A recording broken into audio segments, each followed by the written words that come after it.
Hello, everybody, and welcome to Failcast F1, the F1 podcast full of news, views, and probably plenty of abuse.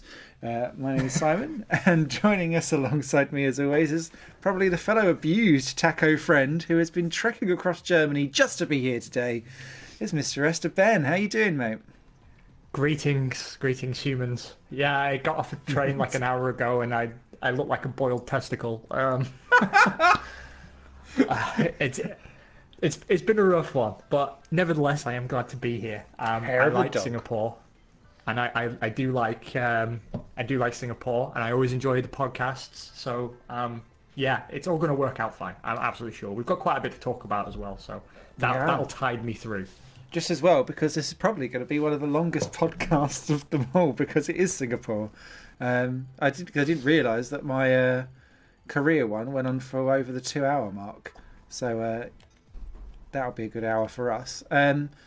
Yes, so boiled testicles at the ready.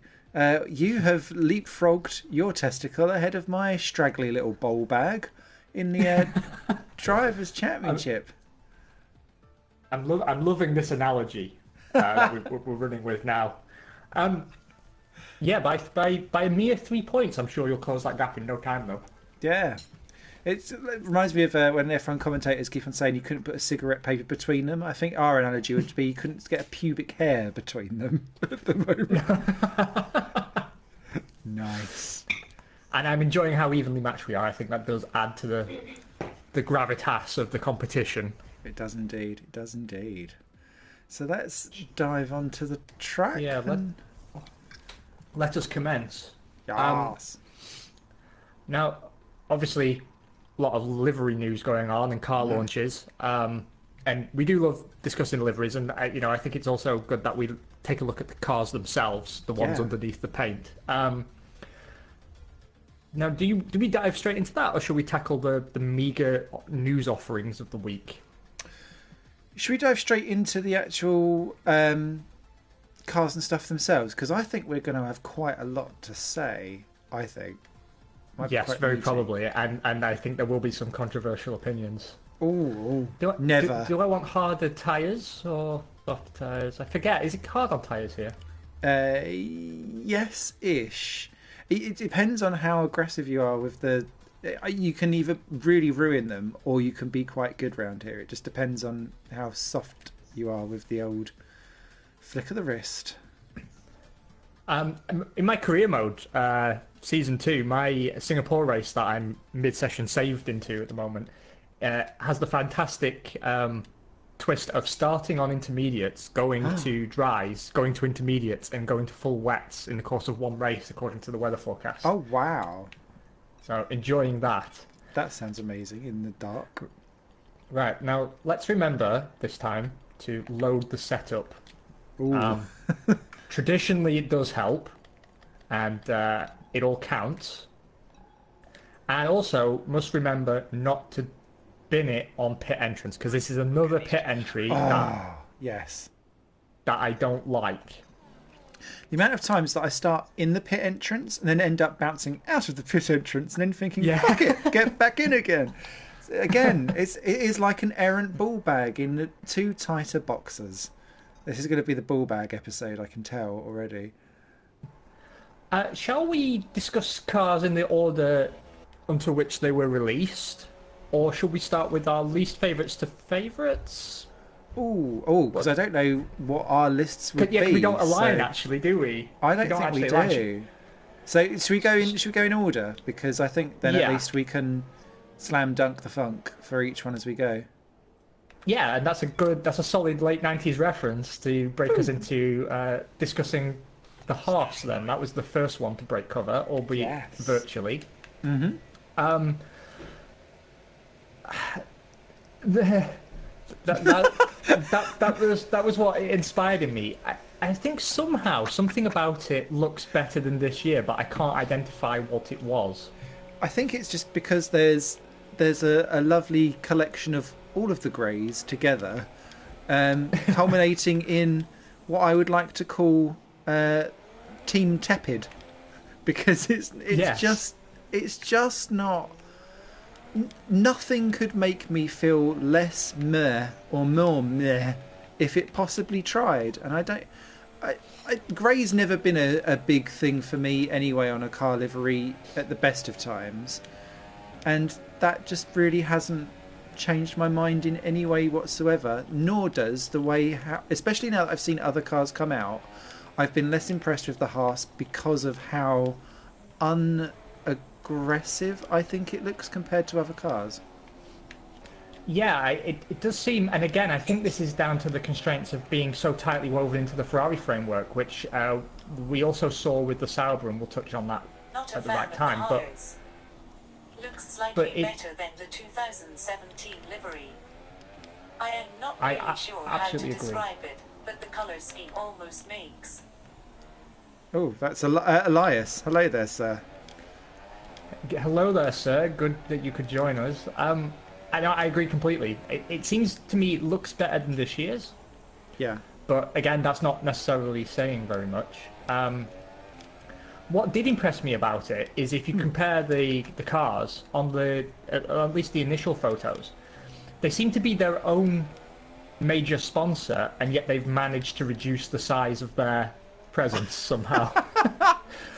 Which is I get what you interesting. mean.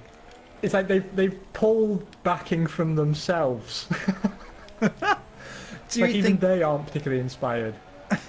Do we think that is a marketing ploy then to try and a bit like, I mean, we'll touch on McLaren and just how that's practically page free bear, but when you look at how, I guess you're trying to say you need to pay X amount for this sponsorship space, we're not just going to cover it with our own name all the way. Do you think that works, or do you just think that they've gone meh? I really don't know. I really don't. Part of me sort of thinks it's a sign of like ennui within the team that Gene is just not particularly interested. Like he was actually in Autosport the other day saying that some F1 teams have approached him about buying CNC equipment from him. So that's good news. But it almost feels like that was the whole point of the exercise, and like once those deals are done, maybe he'll just disappear again. I wonder how much that would contribute to actually running the team if he's busy keeping everyone else afloat in some kind of weird brand merch for just spanners. I just feel like he's going to disappear in a puff of smoke with his team, like a cross between the Phantom of the Opera and a photocopier toner salesman. Just sort of enters the sport with much fanfare, sells a bunch of photocopiers, and then leaves. Excellent. I would quite like to see Gene Haas though disappear in a puff of smoke, but with a cloak. That would amuse me no end. I'd like to see him produce a series of aerobic educational videos. Tighten in that Haas. Yeah, tighten your Haas with Gene. Don't make me laugh so much on an Apex. But the thing for me that sort of stuck out, like on the physicality of the car, is they've got a multi-element turning thing, or barge board element on the side of the car. So if you, particularly the McLaren, it's pronounced on this. You know, like how the wing is made of several overlapping components. Imagine that, but it's turned 90 degrees, and it's where the barge boards were. Oh. And I looked at that when the car was released, and like Autosport had a close-up of it, and I thought, that doesn't look particularly sturdy to me. Surely that's a movable aerodynamic device. Yeah, because isn't that... because what I've noticed with a lot of the cars is that because the halo is essentially now an unmovable object that is causing such a massive difference for aerodynamics, that a lot of people are busy trying to work out how they can try and push air in and around it. And I wonder if that's kind of their version of what can we do with this.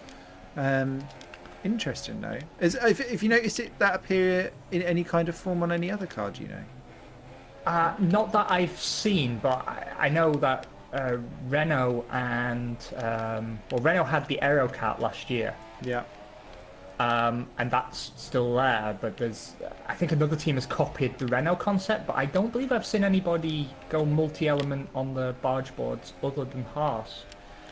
Which is interesting. It's good to see them innovating in some way, but again, maybe I've missed a detail, and this is actually something on other cars too. I honestly don't know. It just strikes me that, given particularly at speed, the airflow around there, and you've got the side pods just in front of it as well, I can't see how it wouldn't move because it's in all these different elements, and I don't see what the advantage... I mean, again, I'm not an aerodynamicist, but I don't see what the advantage would be to splitting it into several elements if you didn't want it to somehow move. And on the front wing, it makes sense, right? Because you want to adjust it. Yeah. And you're allowed to adjust it, at least until Parc Fermé comes into effect, but you can't adjust the barge boards. Interesting. I wonder if it's trying to push it also slightly down and under the car to kind of try and recreate some kind of ground effect type thing as well, maybe. I don't know. It could be, but still, I don't know. It does look odd. Livery uninspired car has, like... It's like meeting Mr. Average, Mondeo Man from the Tony Blair campaign, right? Yeah. He's about 5'9". He likes football. He's wearing an England shirt. Just Mr. Bloke. But then he's got a Poirot mustache. That is the Haas car to me. It's just got like one feature that sticks in the mind. And, all you'll think about after meeting a man like that is mustache. The entire time. And it's the same with the Haas. Like, I'll spend the entire time wondering what those barge boards are doing. Hopefully doing a Poirot-esque twirl on the corner. Exactly. I could see Grosjean just gently caressing the barge board, saying, buy my book, buy my book. I am Hercule Poirot. I can run again in Q1. I've got fresh tyres, but is it really worth it? Because I can't seem to get the gap to Hamilton down. He's on a flyer. Yeah, Hamilton seems ridiculously overpowered around this circuit. I don't know why. Well, he's oh wow, you're ridiculously overpowered on this circuit. You're 6/10 up on me. 6/10, you maniac. Soz. I have to go out again because this cannot stand. I'll pop you on the screen so that we get to see a little bit of you on the old broadcaster-roo. Oh, now I'll crash. Now I know people are watching. We also get to see the Haas as we will remember it for 2017, except hopefully not without the moustache. Yeah. So yeah, I think the livery was uninspired, and the car is pretty uninspired as well. It doesn't look like much of a statement of intent to me. No. I don't know. I just can't see how they could go forward. I really don't.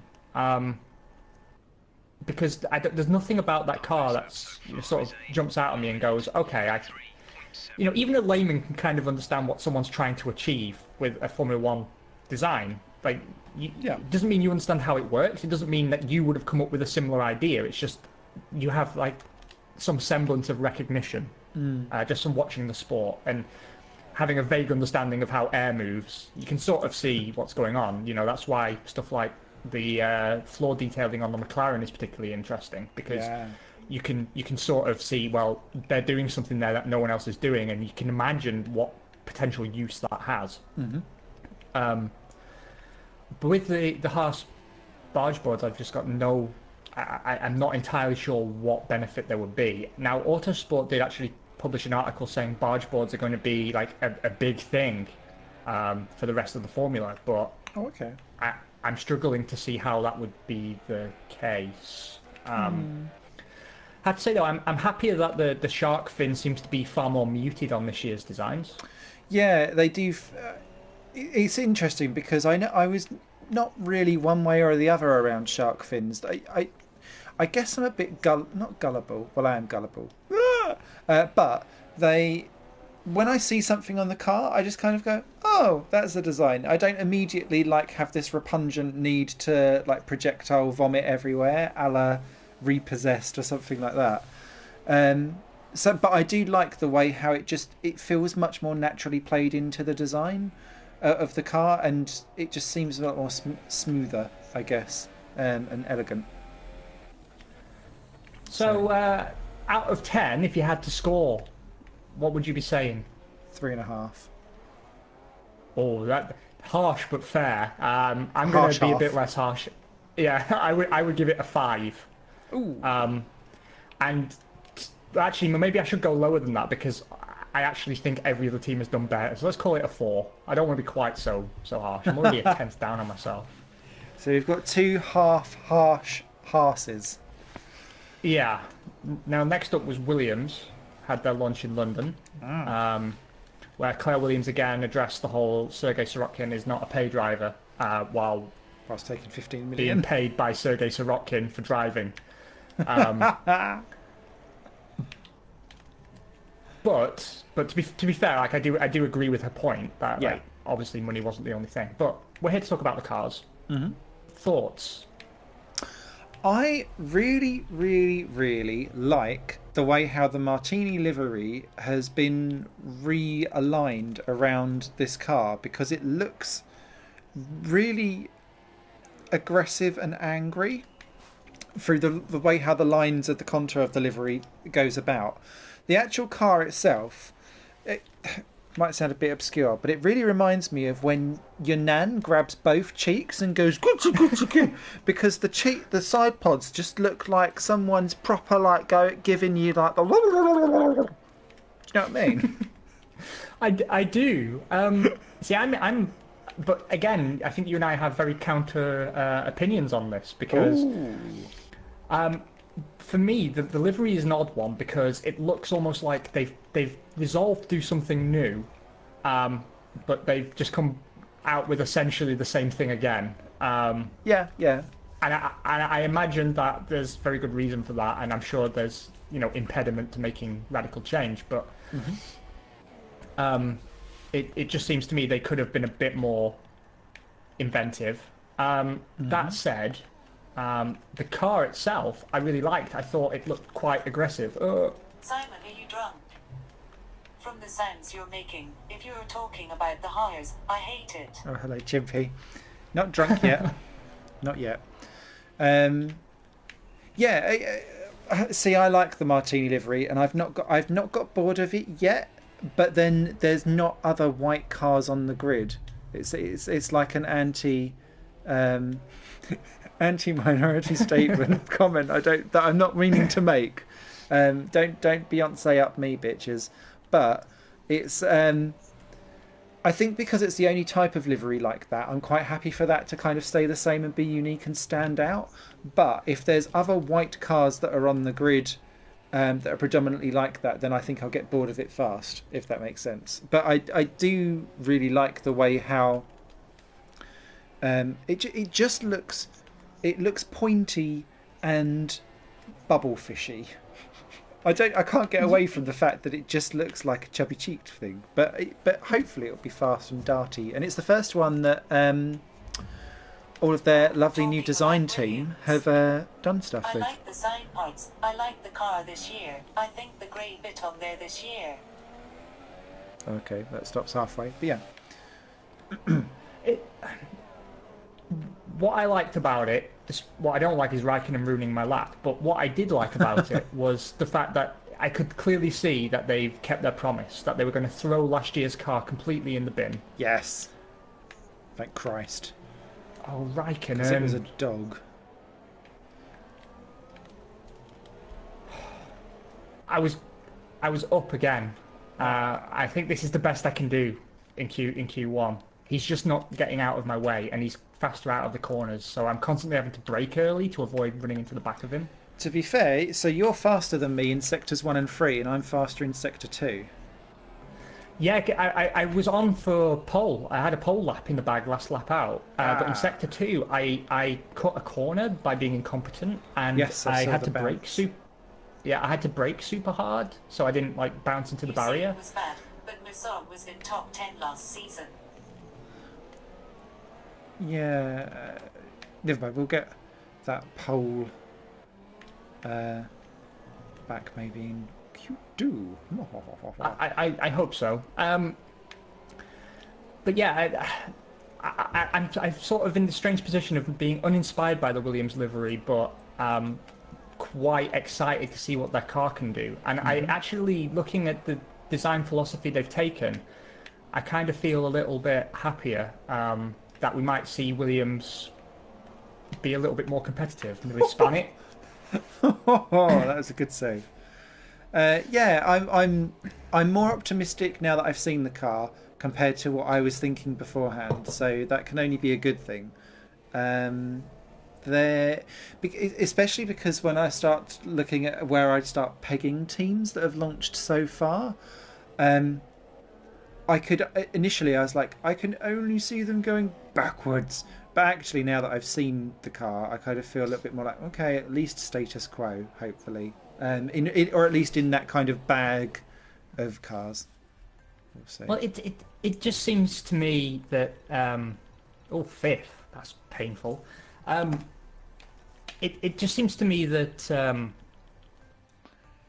how far separated were we? Oh, I got it down to 3/10. Yeah. But That's all right. I had time to give, I think. Good lap time from Vettel though. Yeah. Worrying. Yeah, what I was trying to say was that they needed to do what they've done in terms of scrapping the car they've got because it's too temperamental, and to take a new design route. And if you're going to pinch ideas from anybody, then Paddy Lowe and Mercedes is the ones to do it with. Yeah. They've got consistency in the gearbox and power unit. The power unit and gearbox have not let them down. No. So it's all about packaging it in a way that makes sense, right? And I think he's going to give them some good insight. And it could be that this design change doesn't yield the results that it seems maybe it might. That could be entirely possible. But it's something that had to be tried. So even if Williams end up having a dog of a car this year, I won't hold them over the coals too much, because they took the brave decision and that's what they had to do. Yeah. Because if they've made the decision they've been far too scared to make in recent years. Yeah. I don't think I'll be fast enough on super softs. No, I didn't realise there was a 1 second difference, so I'm going to go for ultras. I'm going to go out on super softs first, just to try and get my eye in on the track a bit more. Is it the drivers? It's the car, I would say, for Williams, to respond to that comment. And it's because they've always gone for that play to our power strengths, and then let's make a slippery car, and then it can't work in tight conditions. And then last year it just didn't know what it wanted to do at all. It was like schizophrenic, wasn't it? So yeah, it had some turns of pace here and there, but the problem was, it's like you say, they got stuck in a rut 2014 through till 16. Yeah. Where they could only do well on low downforce tracks, because they had a car that worked incredibly well on those tracks. Yeah. And they tried to play to the strengths that afforded them, which, there's no harm in doing that. No. But they were dropping so many points on the other tracks that, that's where it gets painful. Wow, the car handles very differently on super softs, actually. I can believe they're a second slower. And then 2017, Rob Smedley had said during the 2016 season, well, we want to try and resolve that. And it seems whatever change they made to try and produce a car that worked a little bit better across more circuits, it didn't confer the advantage they wanted on more technical circuits. Yeah. And it also completely neutered the advantage they had in terms of low downforce tracks. So it was a complete bust. And the car in 2017 was such a diva that, frankly, it had to be dispatched. And I was curious about whether they'd actually have the guts to do it, because revolution over evolution is so much more expensive in Formula One. And you can only do it basically if the car you had the previous season is worth retaining. I'm going to really slow down now, because Kvyat is going to mess up my lap. You're right, though, about evolution versus revolution. The only kind of cautionary tale that I have for Williams is if we think about everyone else is pretty much going on an evolution on their revolutionary 2017 car. Are they now 1 year behind in a development process because they're effectively starting again from scratch alongside a couple of other teams perhaps that are doing that, a thing? That is an excellent question. My only counter to it would be Force India. Yeah. Because being... well, they were only half a step behind the rest of the grid, but that actually paid huge dividends for them, didn't it? Yeah, it did. It's so long as it's managed well, and I think that's what we need to see if Williams can run like that again and be efficient per pound, because they've got some decent bucks coming in now. Stroll will obviously need to get up to the... Talking about, but Lewis Hamilton has just done a press conference. I've crashed out. Going to see a tougher battle. Oh no! Yeah, lock the brakes straight into the barrier. No! And I braked for like in advance of where I was supposed to brake, and it just locked. Dude. It's okay. I can do the talking now. I can do the talking, and I don't want to be on super softs in the race. Okay. I don't like them. Right, let me spectator you. I am spectatoring. I actually, obviously, I see this year as well as a very important year for Stroll. He has to prove himself. Yeah. But that said, I'm actually quite excited to see what Sirotkin can do. Yeah. I think he could end up proving some of his critics spectacularly wrong. Actually. I hope he does. And you know, me too, actually, because that kind of, well, it comes with the added benefit of seeing Williams competitive again.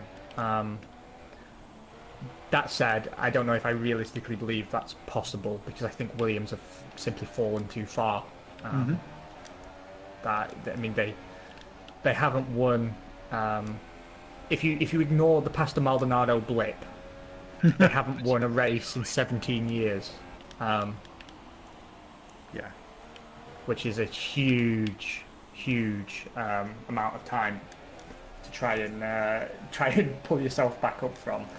So I think they'll do well to hold on to the midfield, and hopefully they're at the sharp end. But this year's midfield looks like it's going to be so tight that I think they've probably still got a challenge on their hands. That said, I'd give them a solid 7 out of 10. I think, because they've been brave. They've made a decision. They've tried to stick to it, and if there's anything they could have done to get themselves back in a competitive position, throwing that car in the bin was step one. So I give them points on that basis. And I will agree with your 7 out of 10. Oh, lovely! I think that's the first time we've aligned so far. It is. Then next up we had Sauber and Renault launched on the same day, but I believe Sauber launched a little bit earlier. Yep. So obviously we got a sneak preview at the announcement of the Alfa Romeo partnership of a concept livery. It seems they've largely stuck with it, although there is some stylistic differences. They've added that. I believe they've darkened the grey to a more black colour on the thin line coming down the nose cone, but otherwise it's not exactly a huge departure from what we've already seen. What I found, though, is initial reaction amongst people I was speaking to was that it was boring and they weren't super keen on it. But I quite liked it, and it's grown on me over time. Like, the more photos I see of it now, and particularly now they've run it on a track as well, like out on track, I actually think it's a very good looking car. Yeah, I mean, that's... Go for it. I was going to say, that's not an uncommon reaction. Like, a lot of people are saying the same thing. They don't particularly like it, but I do. I think it looks better with every viewing. And that aside, the car, like the actual car underneath the paint, I think is a monumental step forward. Yeah, yeah, agreed. And I've been reading a lot of technical analysis because not just Autosport, but many publications have. They've got many technical consultants that used to work in Formula One, and a consistent opinion among them actually is the Sauber is actually a huge step forward. Whether that huge step forward turns into results is a different matter, but what they're saying is that the design seems far more advanced than what they've been tooling around with previously. The gearbox packaging, in particular, like the aero towards the back of the car, is much more neatly done than it's been previously. And overall, you can see that money has been coming into the team. Yeah. I have to say, like the car, not just the livery, actually fills me with a lot of hope for Sauber in the coming season. I don't know how big a step forward they could take, but I do feel they will take a step forward. Whether that's just closing the gap at the back, I don't know, but my gut would tell me that they won't be consistent last finishers this season. No. And they may even score a cheeky point here or there. Particularly like the difference between a year-old power unit and a brand new one as well. Plus this year they're getting Ferrari gearboxes and Ferrari rear suspension. Yeah. I think that can make some difference, and again that's why the wheelbase of the car is so much longer as well, because we saw that replicated on the Ferrari, and the longer wheelbase is the direction Mercedes have gone too. And it does seem to be consensus that the partnership gives me a tiny bit of confidence, but not much. I mean, it won't immediately yield results, I don't think. It's not like you flip a switch and it makes a huge difference. But I think what this car represents is that we were talking mid-season in the podcast that Frederick Vasseur had got the board to release funding into the team, which Manisha either hadn't been inclined to do or wasn't able to do. And they actually released quite a bit of capital. And I think what you're seeing here is a product of that money being used to make use of the capabilities Sauber already have. We've talked at length about how advanced their factory is, but a lot of the tools and resources that they have at their disposal are quite expensive to maintain and operate. And the team was running very much on a very skeletal, do what we need to do to survive mentality, rather than actually bringing to bear the resources that they had. So I think the reason this car is so radically different is not necessarily down to the Alpha partnership, but that is a factor. I think it's just that the team is much more financially viable than it was even a year ago.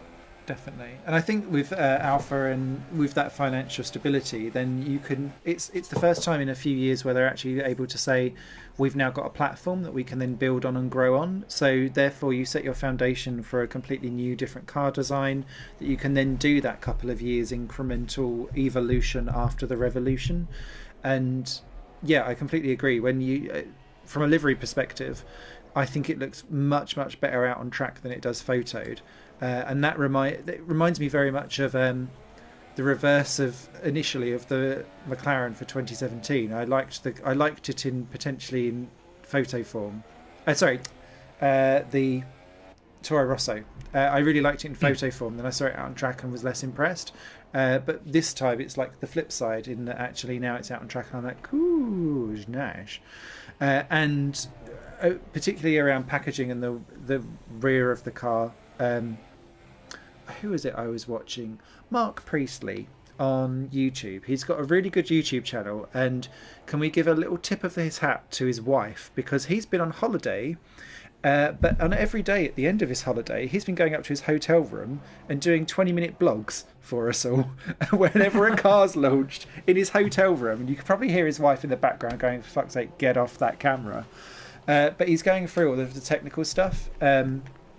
And he was commenting on the Sauber and the way how it works.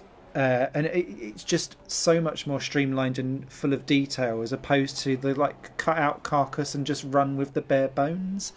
So all of that detail yields results. And I think actually it gives a good testament to what Fred Vasseur has done with that team and the bold decisions he's been able to make in realigning and strategically redesigning that team to work effectively. I agree. I agree completely. I think he's been a breath of fresh air for that team, one that they very sorely needed. It seems to me that if not this year, then they're certainly on the right track. Whether the Merrickson gets to come along for the ride will depend very much on this year. Yeah. I mean, the thing is, like, if all he needs to do is hold his own respectably against Leclerc, no one's expecting him to beat him. No. That's quite a good way to come into it, really, isn't it? Because if he does beat him, then he wins. If he stays alongside, then everyone goes, oh shit, he wasn't as shit as we thought. Yeah. So all he has to do is remain within sort of stroking distance. If he can come out of this year with the narrowest qualifying gap on the grid again to another massive talent, then I don't see a reason why he couldn't be at Sauber for a while to come. And that consistency, whether you rate Ericsson or not, driver consistency is so important to a team's development. Definitely. And you really don't want to be changing drivers unless you absolutely have to. No. I mean, that's why there's a lot of shocking drivers who stay around way longer than many people think they should, just because each driver is so different and the way they behave in the car is so different, the way they like their car set up is so different. It's a lot of knowledge from a lot of different people that you have to draw upon to find a new baseline for performance. And this is a good chance for Merrickson to get his claws even more firmly into that team, because Leclerc is a passing fancy. Yeah. He's just there until either Kimi retires or until Vettel moves on. I'm not sure whether they'll one season at Sauber into the Ferrari him, because it's very out of character for them. But it's not like Leclerc is going to be the long-term future of Sauber. So no.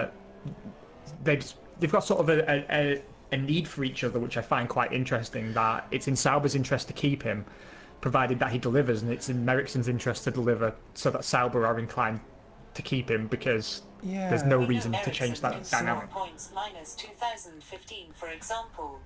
But I think as well, it reminds me so much of like late 90s, early 2000s. Sauber always had drivers for like 2 or 3 seasons and they'd move on, because Herbert was there for a couple of years, Alesi was there for a few years, Diniz was there, then you'd have like Raikkonen was the passing fancy but Heidfeld was the stayer, and Massa was their man for a while, so it all kind of, you're right, they always need to have at least one mainstay, because at the moment they are the junior leaping team. So no, that makes complete sense, sir. Thanks. In terms of pointage, I'd be inclined to offer them a hearty 7.5 out of 10. The reason I'm not going to 8 is that I'm not 100% confident that it's going to yield immediate results, but I think they've done a very, very, very nice job. And while it may not be a totally obvious or popular decision, I think they've done a good job on delivery as well. Cool. I'm going to go 8 out of 10, but the reason why I'm giving them the 8 is because I'm looking for step progression year on year, not necessarily an 8 out of 10 in terms of where I think they'll be in the pecking order. So it's like a smiley face for effort. Yeah. They can pop it on their fridge. Mummy and Daddy will be proud. They'll bin it in a week's time. It's all good. Then on the same day we had the Renault launch, and I'm getting moist. Yeah, I mean, we could build up to this, but like, there's just no point, is there? It is the best looking car on the grid, and I know some people will be waving their hand talking about the Rebel, which we'll get to in due course, but that's a transitory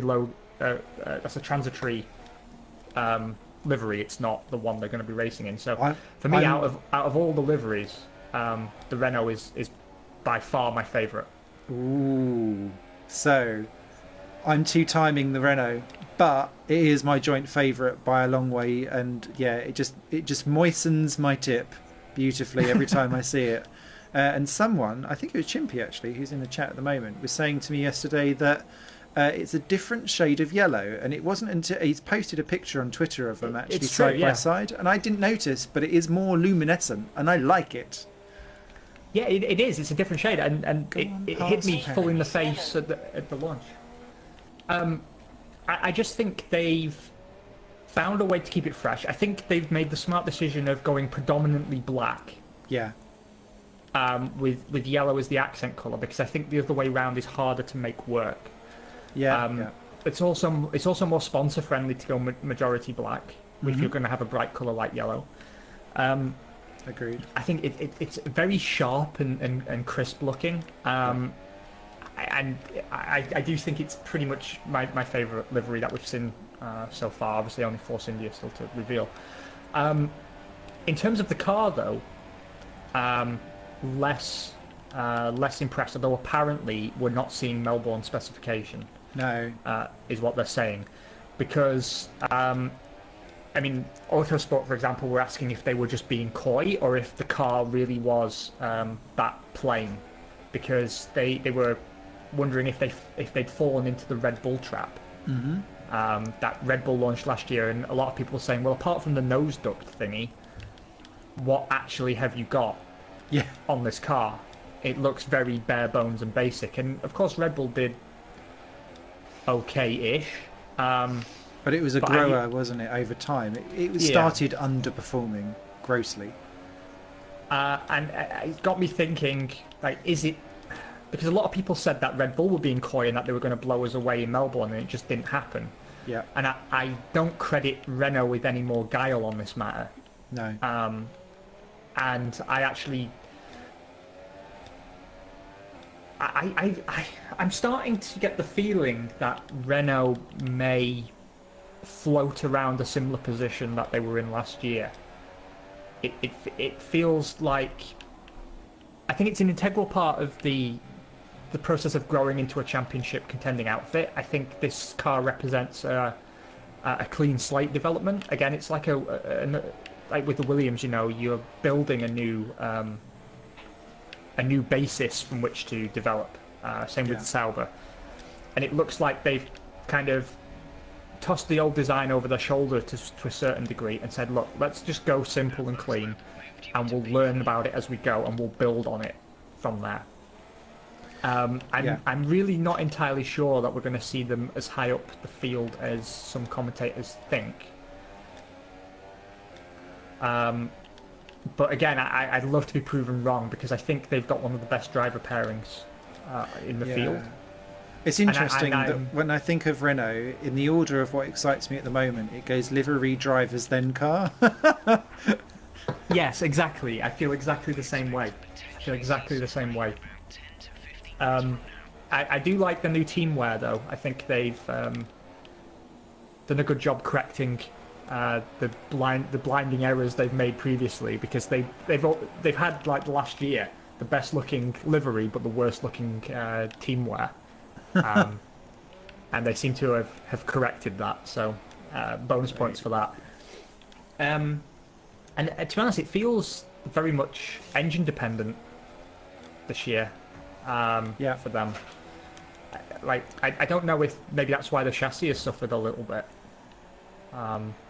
I know it's separate teams developing these parts, but there's still like a limited amount of resources in the team budget, and you spend them accordingly. And I don't know if they've decided that it's really important to get the engine on par, and they've maybe pushed a little bit more money into that development and less towards aero work. But that would make sense, I guess, because I guess for me, their barometer of how much pain they're going to take this year is not necessarily on Red Bull anymore. It's now actually on McLaren, because McLaren have pissed around on... Well, they've basically lost 3 seasons to a shitty Honda.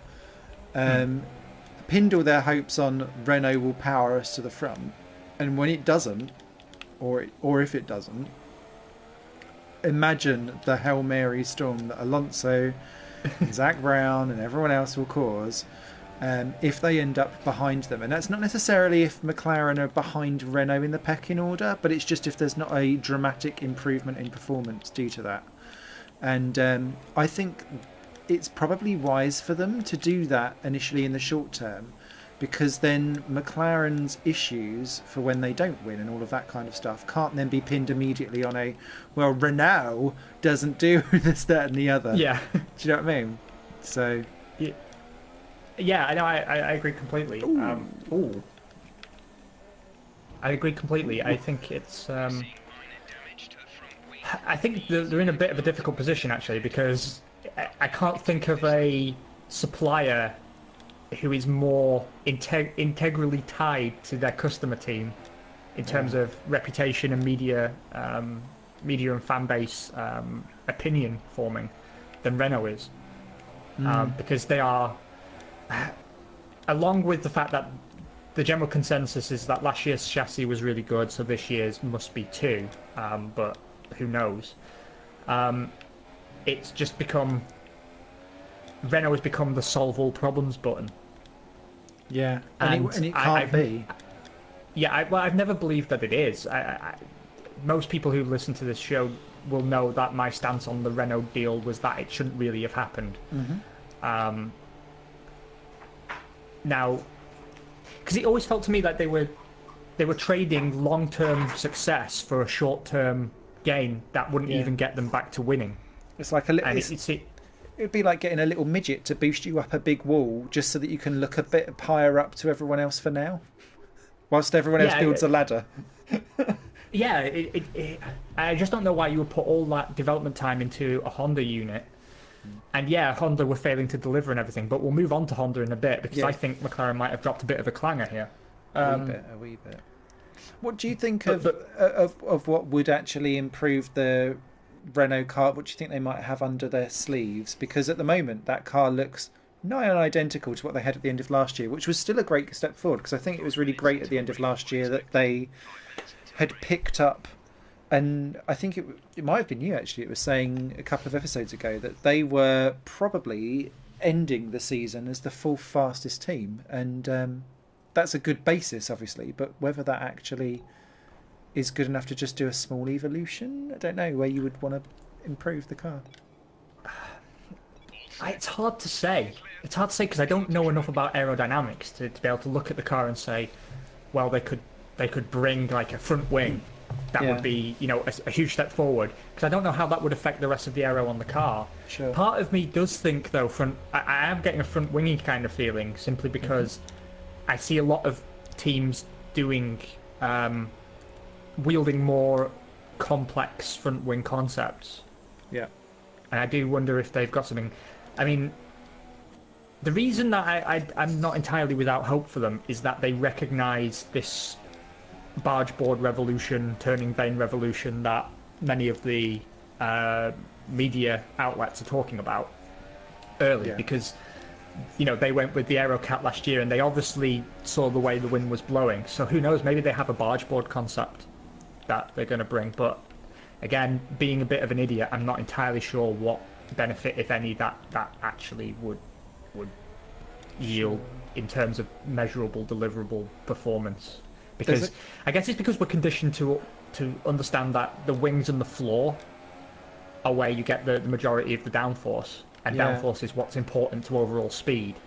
That something that deals with airflow down the side of the car, you sort of think, well, either it has to be deflecting the air into the side pod intakes for reasons of cooling, or it's like pushing it under the side of like the Coke bottle back towards the gearbox. But it just seems more and more in recent formulae that pushing air under the car and getting best use out of the diffuser has been sort of the important design choice, and that's why I'm more excited by McLaren's floor than I am by Haas's barge boards, for example. and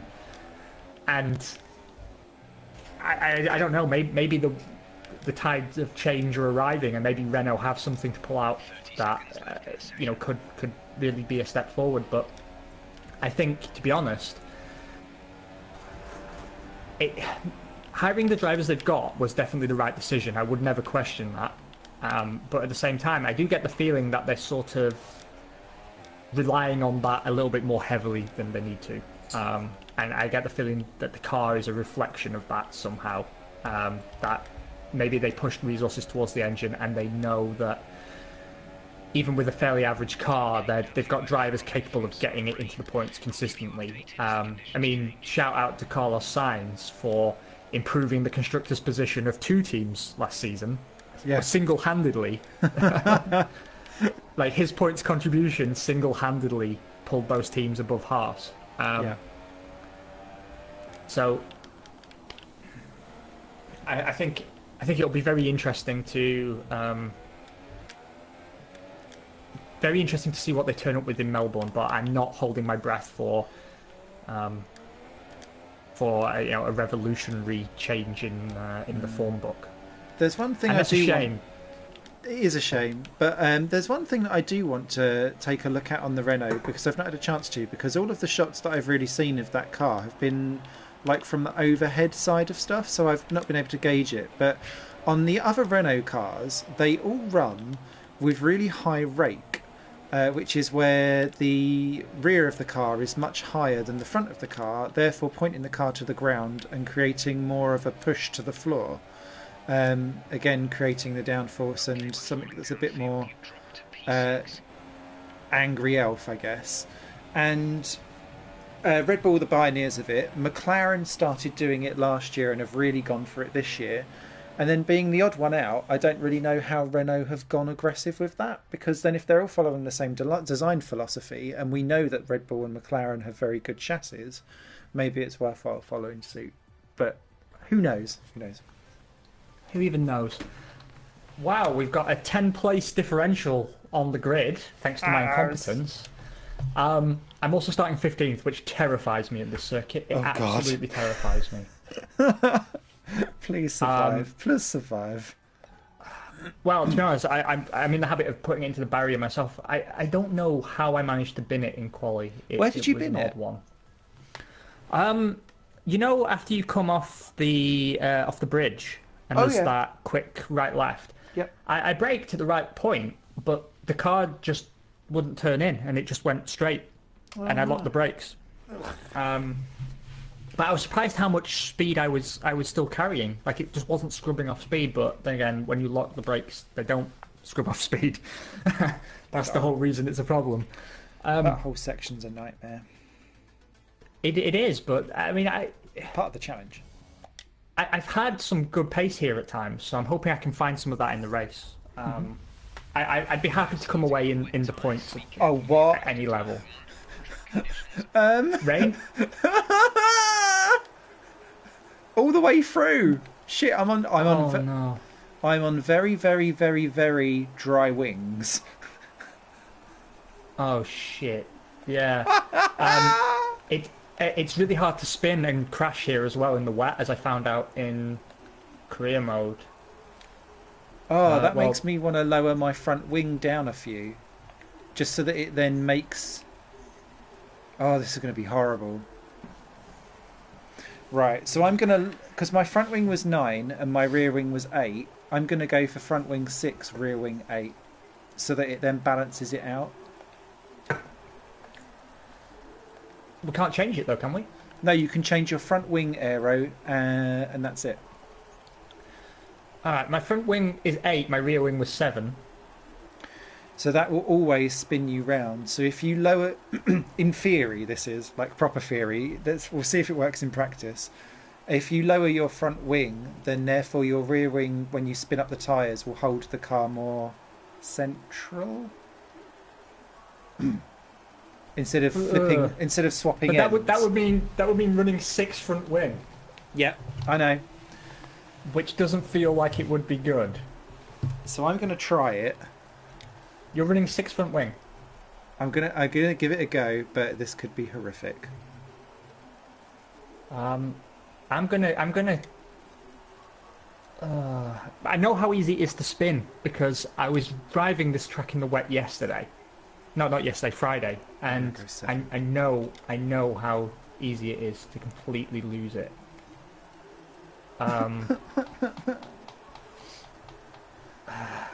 And I kind of want to take your advice, but it just feels wrong to take downforce off in the rain. I know what you mean. So I've I gone wonder if I for could that. even it. I'm going to leave my setup as it is and just be acutely aware of how easy it is to completely fuck it. Wish us luck, everyone. This is going to be awful. So, Score for the Renault. Oh, can I say 7 pending drama? Or I think so. I'm going to give him a 6.5. For reasons that I just think the chassis is a bit uninspired, even if I like the livery. I can't rate teams purely on the paint job because that's not a competitive element. So yeah, but I think their driver lineup is capable of some good results. I don't know if I have confidence in the car. Wow, this formation lap is slow. It is indeed. I can't even see what's going on. There is so much psychedelicness in the lights and the rain. Yeah, I don't like this. No, I don't. What else was I going to say? Yeah, I feel like your score is much more relevant to actually where the car is right now. I have hope that they will have a good Melbourne upgrade, and if not though, then 6 out of 10. Oh dear. Pass me the Kleenex. Then next we had, I believe, Toro Rosso, although they haven't officially launched yet. It's just they posted a video on Twitter, and they've been trying to build up to their launch. And the joke was that they had an intern filming the car, and every video they posted, the car drove past, but the intern missed it. But then some asshole from the Netherlands was at the circuit they were testing at, took a picture and replied to one of their videos with a photo of it. Oh, great. Which I thought was a real dickish thing to do. Because, you know, they work hard on these campaigns, they work hard on the cars, and you've just undermined someone's much built hard work, hard-earned hype, sorry. Yeah. So they then had to counter that by releasing an official shot. And, well, it's more of the same, isn't it, really? Because the shot was on track, I think the chassis lost, the livery lost some of its impact, and we haven't seen much detail on the chassis. So I don't even feel confident talking about how it is looking aerodynamically. There's a bit of white in the livery now towards the floor, but I don't know if that will necessarily be noticeable on you know, day-to-day viewing. What was interesting for me though is that apparently they have had no problems whatsoever with the Honda unit, and on the video that they released of them filming the car. One thing I did notice was that the engine actually sounded really good, and I caveat that by saying really good in terms of a V6 hybridized formula. I'm going to shut up now so I don't have a massive accident. Oh, I've got a Williams behind me. Don't. Oh, the Ferraris have already hit each other. No, they're okay. I've lost part of my wing. Of course I have. Ooh, Vettel. Careful, mate.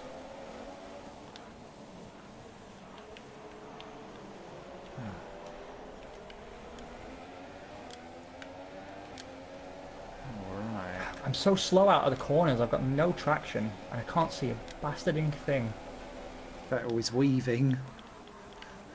That was unhelpful. I've noticed they've started doing that, actually. Weaving in the braking zone. Yeah, yeah. I don't know when that began, but it's happening. Stop crashing into me! Oh, you bastard. Was that you? With the yellow flag? Yeah, I've lost my front wing completely. Safety car. Well, that's good, because that then means that if you do need to do your front wing, you can just join back on the back of the field. You've not lost everything. Yeah, but I'm not confident I can keep it because they're so aggressive. Like, the only reason I lost it is that I took the corner correctly, but I had a Toro Rosso on the inside, and it just turned in on me. I was up to 11th, which I find encouraging, but so I think I have some pace, but I need a front wing. Okay. Well, I got round Bottas in the end, but only because Vettel just seemed to want to sideswipe us all off the road. Because he hit Raikkonen, then he hit Hamilton, then he hit Bottas, and then I hit him. But we all still have wings intact by the looks of it.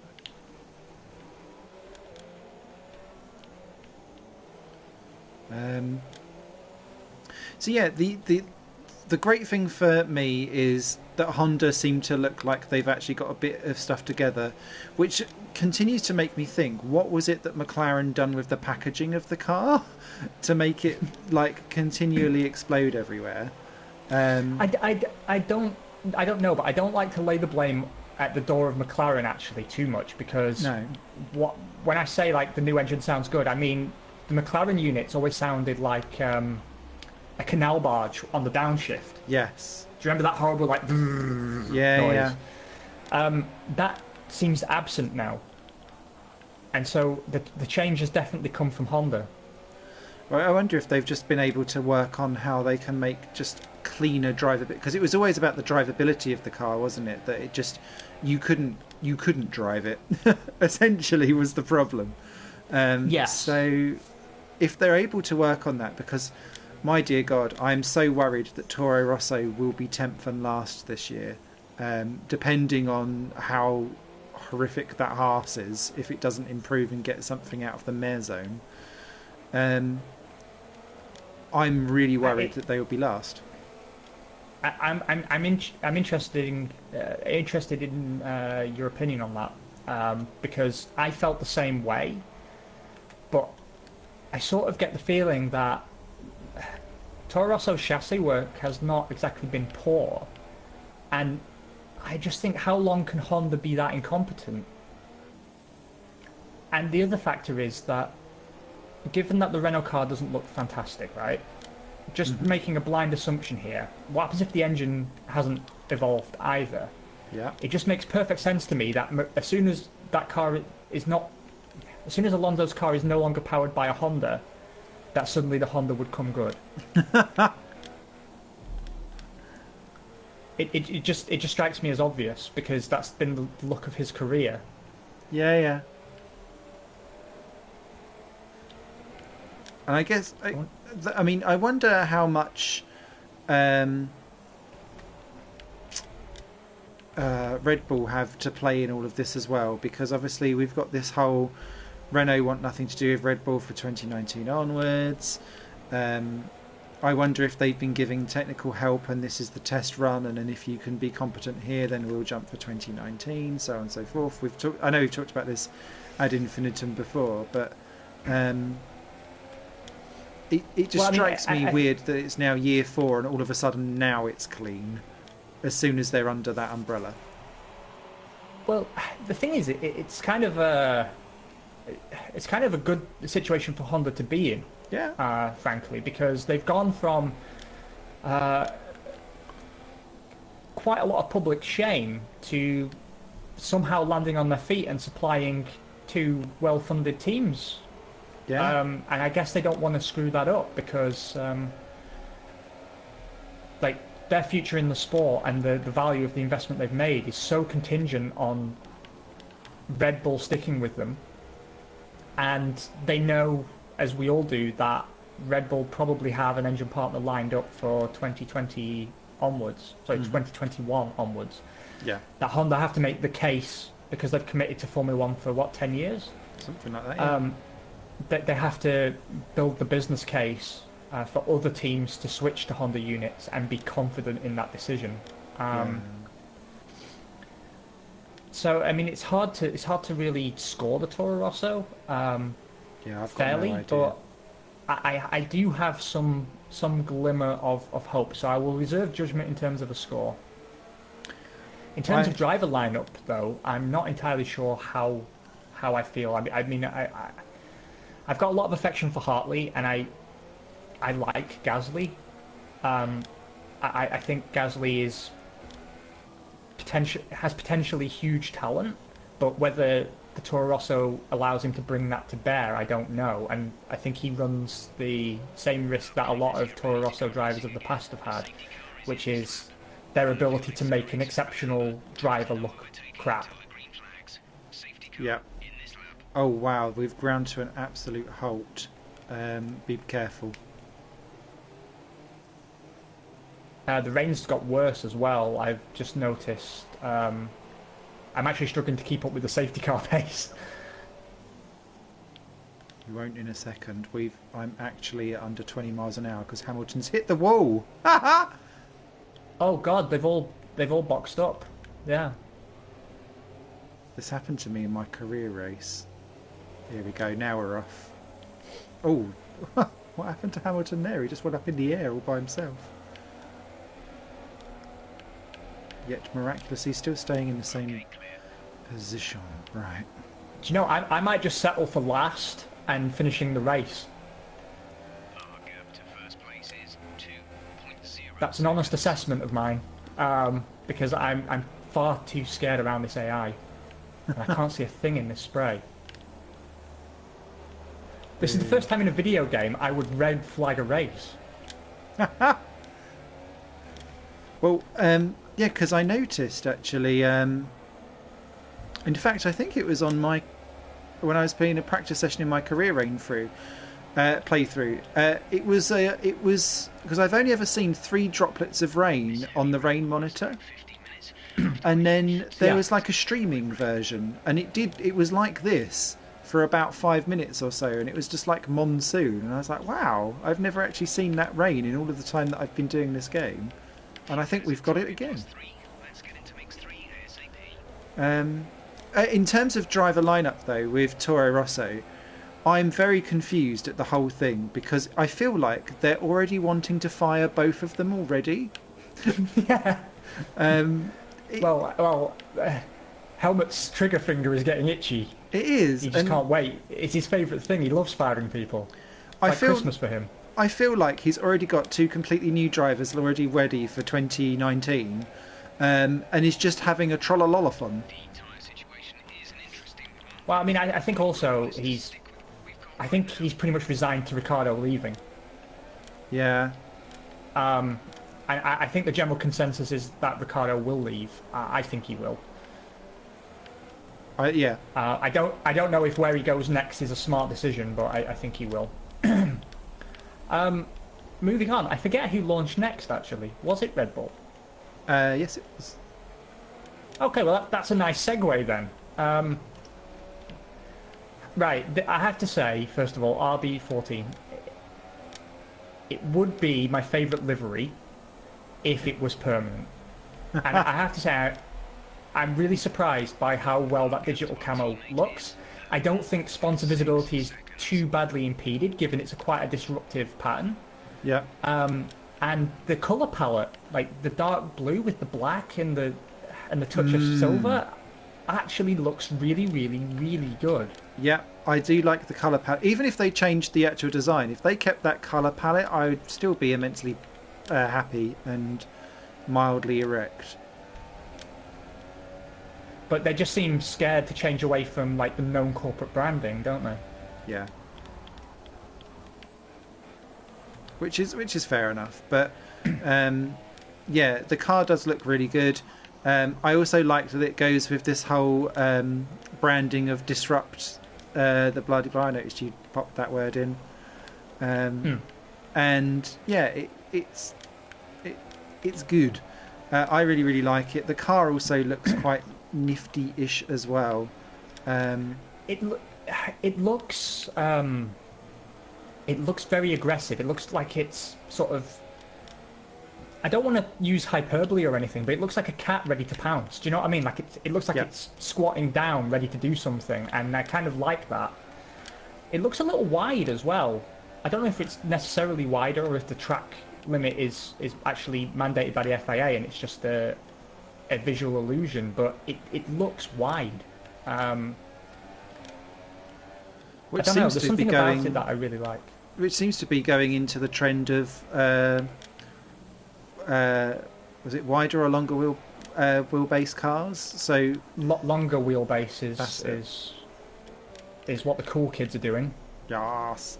So I wonder if because their cars are always known for being nimble, and it looks nimble, and they've got massive rake on it as they have done for the last 5 years, and so you kind of think, okay, so. And that suits the driving styles of both those two, don't they? Because they're two drivers that like to throw the car around, be acrobatic and aggressive, and so definitely. Play to their strengths. Go for it. I'm excited. Are you struggling with straight line speed here at all? A little. But I think it's just because I'm ginger on the acceleration, so I think I'm getting caught a little bit. I just lost so much time. And a place.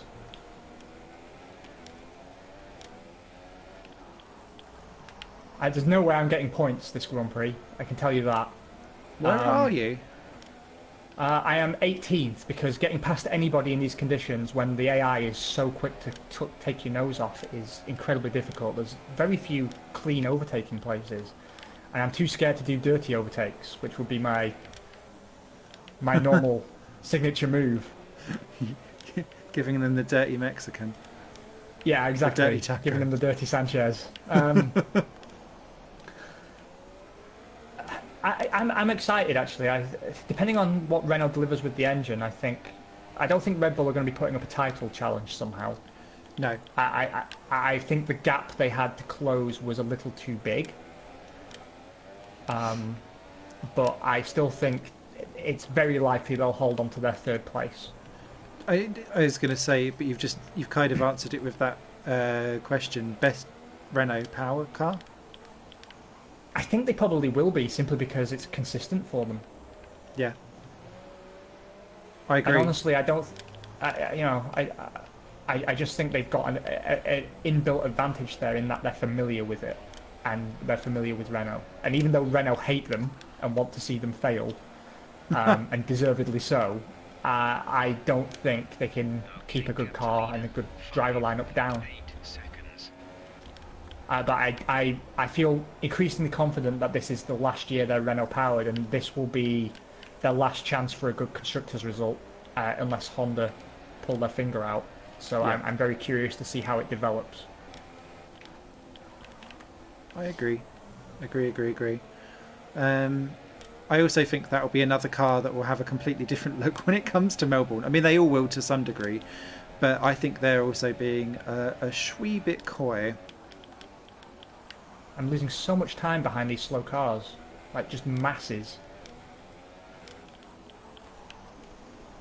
Finally got past Palmer. God damn it, Palmer. Oh, Jolyon, who's joining, of course, the BBC radio team alongside our good friend Jack Nicholls. Well, to be fair, he's used to sitting on the sidelines watching races, so play to your strengths.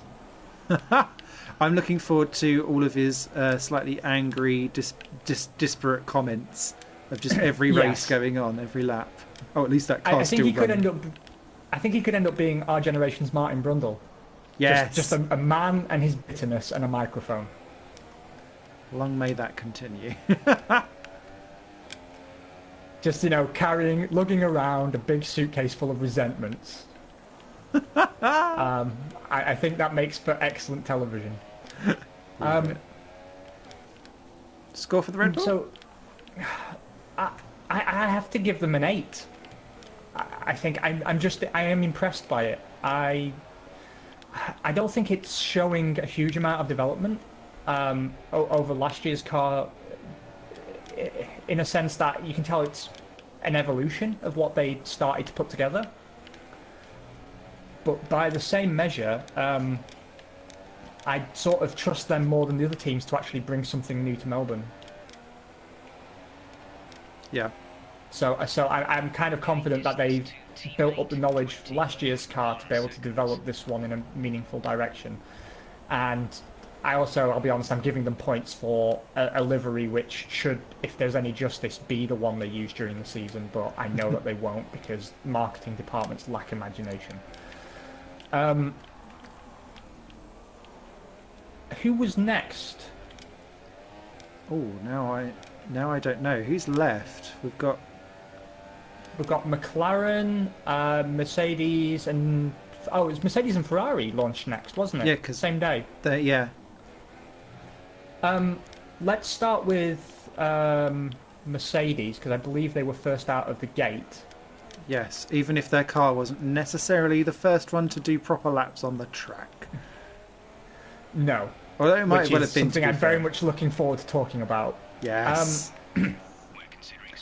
First of all, livery. Again, more of the same. They've got a corporate branding. They're sticking with it. Interestingly, they keep adding brands though to their cars because they've gone from Mercedes Petronas Racing or Grand Prix, whatever it was, to it's now AMG Mercedes Petronas. Oh, okay. How many title sponsors would you like, Mercedes? McLaren don't have any. and they really seem to be bringing their AMG brand to the fore. I'm wondering at some point if they drop the Mercedes name altogether. Oh, really? Yeah, because they own AMG, right? It's a Mercedes tuning company that they bought out some years ago. So like Brabus and companies like that. Overland. Companies that basically, or Roof, sorry. They're companies that buy cars in bulk from other manufacturers and then sort of suit them up and rebadge them. They used to do that, AMG, and then Mercedes bought them and sort of brought the whole thing in-house, and now you get AMG versions of Mercedes cars as standard. But they seem to be pushing the AMG branding, and if you notice, towards the end of the year, the Williams had AMG logos on the race uniforms. So it seems to be power unit rebranding. Well, now the engines are AMG Mercedes EQ Plus power units. And because that happened at the end of last year as well. They started putting EQ Plus on the on the back of the engine cover. And they just seem to be determined to add as many words and designations and brandings to their power units and cars as they're able to, which is good, get bang for your buck, I suppose. How very Ron of them. Formula One team. Exactly, it is a bit big Ron, isn't it? Yeah, the spirit lives on. That said, livery, I'm bored of it now. Yeah. I don't think it looks good. Even with the Petronas blue, which originally I thought was a nice touch, I don't know. The problem is they're kind of trapped, aren't they? Because they are the Silver Arrows. Yeah, but there's different ways how you can arrange that blue, surely. Especially when you've got a nice shark fin where you could, I don't know, blend the blue into like some kind of like wavy line or something like that, and just do something slightly more artistic with it. Because at the moment it's like someone's opened up Microsoft Paint and just gone block like colour fill. Do you know what I mean? It just feels meh. It's how I design liveries for R Factor. Oh, we might be going on to winters soon. You reckon? Says Jeff. He just told me to pit early and change to wets again, like a fresh set of wet. No, he told me that, but I asked him about the weather, and then he said this rain is expected to ease in 5 minutes. Alright, well then I'll stay out. Oh, check your fuel. I'm well over. I bumped mine up a couple of laps because I was on mix 1 for the safety car. Right, I'm gonna stay out because my tyres are hardly damaged. I've already changed tyres once. So I've got a few extra laps, so I might have an advantage here. If I can avoid spinning the fucking car. My tyres are knackered. I'm really aggressive. Double stacking. How very pit stop of us. Bit pro. In terms of the car itself, it seems like a lot of the technology they were pioneering last year, like the design philosophy they were pioneering last year, has been retained because obviously it works. but there's nothing really that tingles my happy place. I think there's every chance it could be business as usual. Like I don't want to discount them, because they always seem to find they're like a competent Dick Dastardly in that they always find a way to get away with it and to pull something out of somewhere. So I don't want to stand here and say, well, they'll not win the championship this year, or the car doesn't look like it's evolved enough or anything. Because I really don't know. And it's not like the platform they had last year was weak or would push them down to the back of the grid. I kind of feel like development pace isn't exactly meteoric in a lot of respects, actually, at the moment, because there's so many restrictions on development. There's 3 cars running nose to tail in front of me, which means I just cannot get past.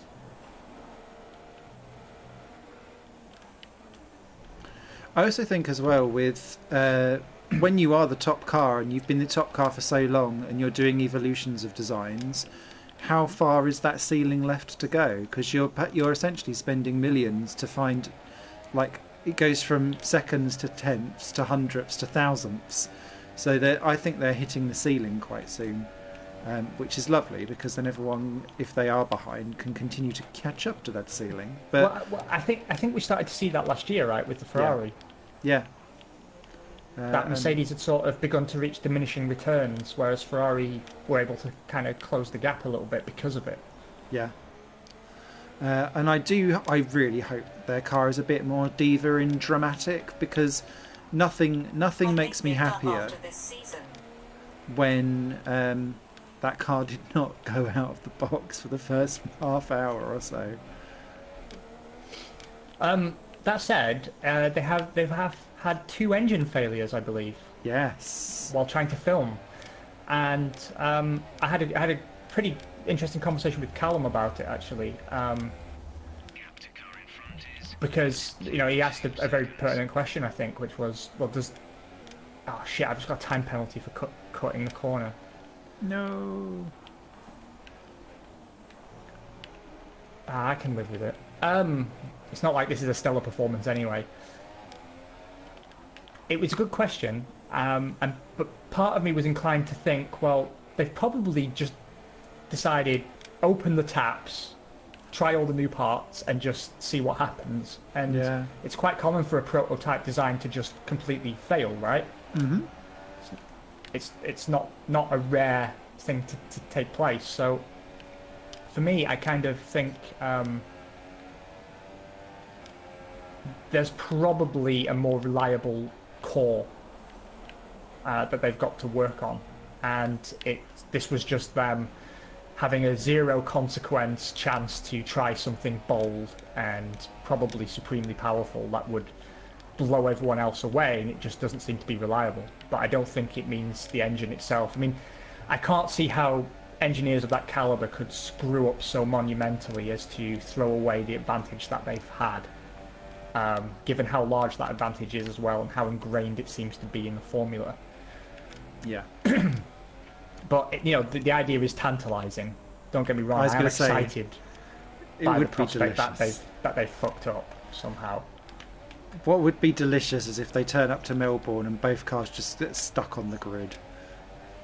Oh, don't. I would love it, and it's not that I want to see Mercedes fail. It's just that I think it's time to see some other action at the start of at the sharp end of the grid. Yeah. Are you losing traction, by the way? Yep, because my tyres are at nearly 60%. Oh, wow. That's how aggressive I've had to be to keep up. And it's because I've got really heavy on and off throttle and brake pressure around here, which is doesn't that though cause you to spin? I feel I have to be very ginger on the power and the brakes. So yes, but what it means is that I'm doing multiple applications for each corner, almost like I'm just like doing a little boom, boom, boom, boom at 180 BPM for every corner that's going on. So I'm like doing little mini locks all the way round, and that's what's ruining my tyres. I'm starting to spin on turning now, which could be the setup change that you told me to make and my refusal to make it coming home to roost. Or it could just be that the track conditions are changing. It does feel like maybe it's drying out a little bit. Yeah, the rain's less heavy, isn't it now? Let me ask about tyres. Weather update. Confirmed. It's time to change, he says. Decap to the car ahead is 9.3 seconds. Weather forecast. Say again, you're breaking up. I was going to call him Josh then. Jeff. Hang on. Weather report. This rain could be with us for a while. This rain could... Conditions for the foreseeable Yeah, future. light rain for the foreseeable future. Light rain normally means inters.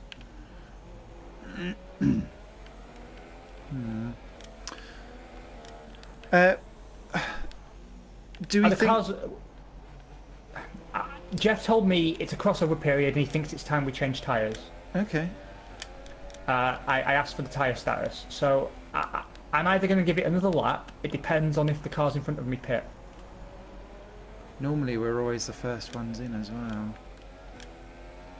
I'm going to keep But here going. that could be an advantage because it could give me some clean air. Because also I'm losing time behind slower cars, so... Yeah. I also had a DRS failure. Which I don't think is going to be a problem. However did you manage to cope? I don't know. I did... Vital piece of rain equipment. I do need Lewis Hamilton to text me, "You okay, hun?" The gap to teammate is 22.4 seconds. Anyway, we should continue. Yes. Scoring for the Mercedes. I find them very hard to score. What's your thoughts? My heart wants to say 7.5. My head says 9.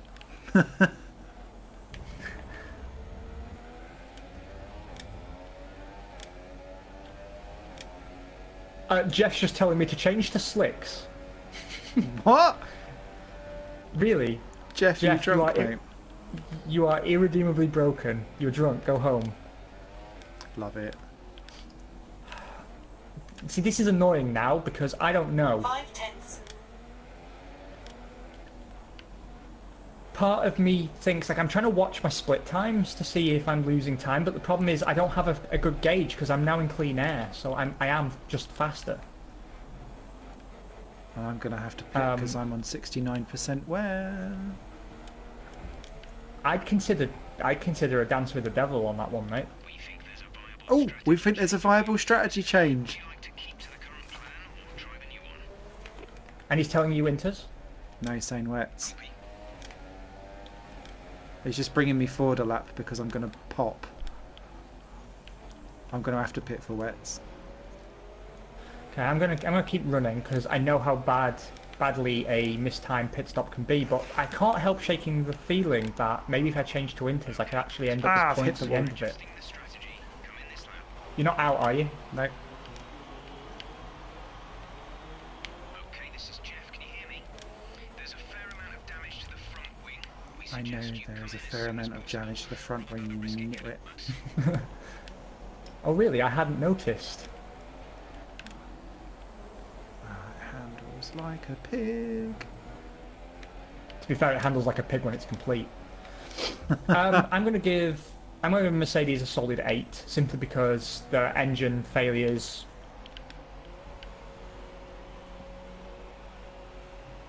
Yeah. Alright, he's telling me to stay on the wets, but it'll soon be inters. But he told you that like 10 laps ago, so who even knows? I'm being very good on my tyres though. Very, very good. You are. I'm impressed. everything's still green. I could be on for a Jensen Button Canada 2011 drive. Not that I'm going to win, but I am now fighting for points. Pit strategy complete. See these Good turrets stuff. through to the end now. About to try and find a way past the Mad Russian to claim 10th. Okay, I'm back out in 15th.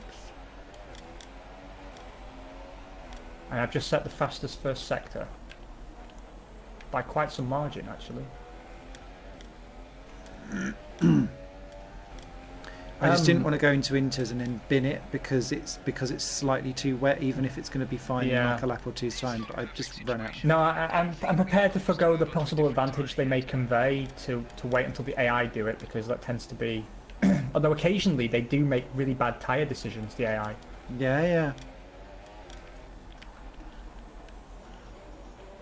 I have to remember I've got a 3-second time penalty as well, so I really have to like find a gap once I'm in the points to keep them. Moving on to Ferrari. No surprises on the livery, of course. No. I'm starting to really dislike the white with the Italian flag that they keep putting on places. I think it really ruins the overall look of the livery, actually. Okay. I thought this would be a chance to return to the like 90s Ferrari where it's solid red, maybe with black end plates, and I think someone on Twitter said it would look better with gold wheel rims as well, and I can't help but agree. Oh yeah, I wouldn't have even thought of that. So yeah, I definitely agree there. What else I find interesting though is how absolutely bare that car looks. In what way? The entire side of the engine cover was blank. Yeah. Oh yeah. Which seemed to sort of catch me off guard actually, because the rumor had been that I was actually Marlboro. surprised with the livery as it's bland without Santander. Yeah, I agree.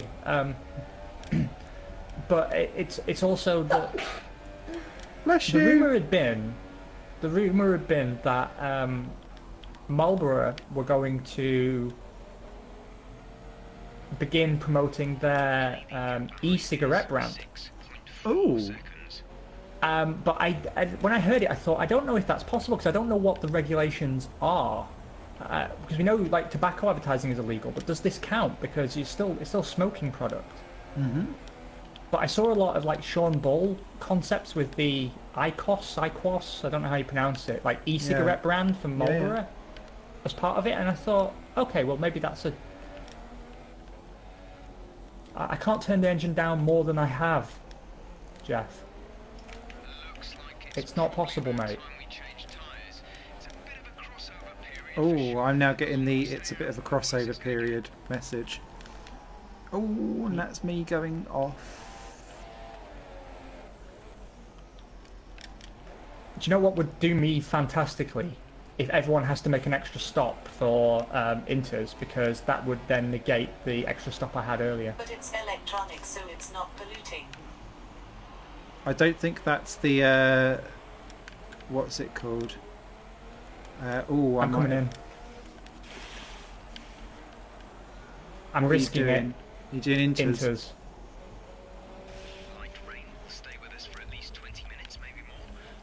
He keeps telling me to go full wets, but also then on the radio tells me it's time for inters. So I'm gonna try it and see what happens. I mean, I was screwed whatever happened. So. Well, signs is in and back out on wets. Here I come. You've beat me. I don't think that'll last, because I think these tyres are wrong. Thanks, Jeff, you dick. But there are loads of people in. Actually, they're not bad. They're not bad. I think you may have just done a contra strategy of beautiful perfection. Yeah, we're considering switching strategy. Oh, Ocon, you ballsed up, my friend. Yeah, he was in the pits in front of me. And he just changed to wet, so did Sainz. Oh, that could be gifted some points. Now I just have to make sure I don't bin it like a twat.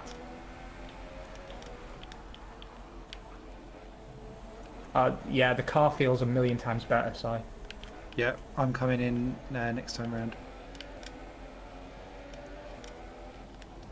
I'm just trying not to run into the back of Ocon now, because I've got much better traction than him, but he's got the line, and I don't want to... Can you move, Ocon? Oh, easy. Nice move. Caught on camera too. Delightful.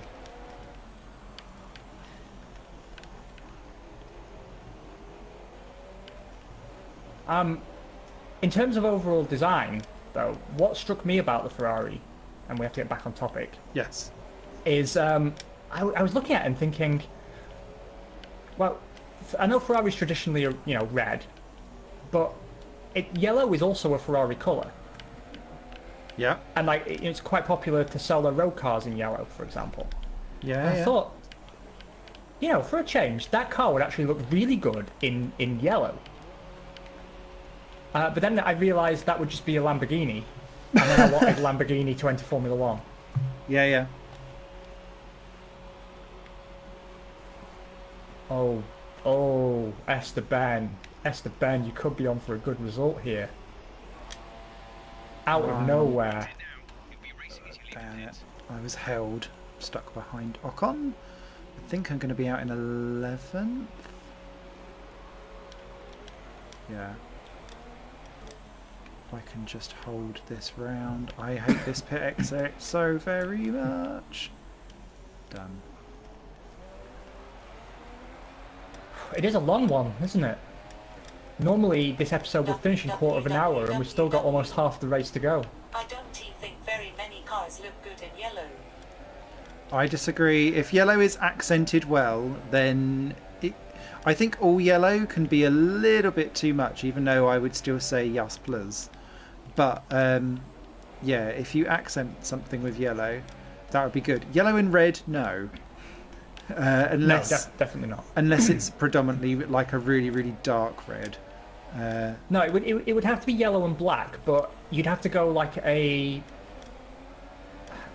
more towards orange in the spectrum than the Renault yellow.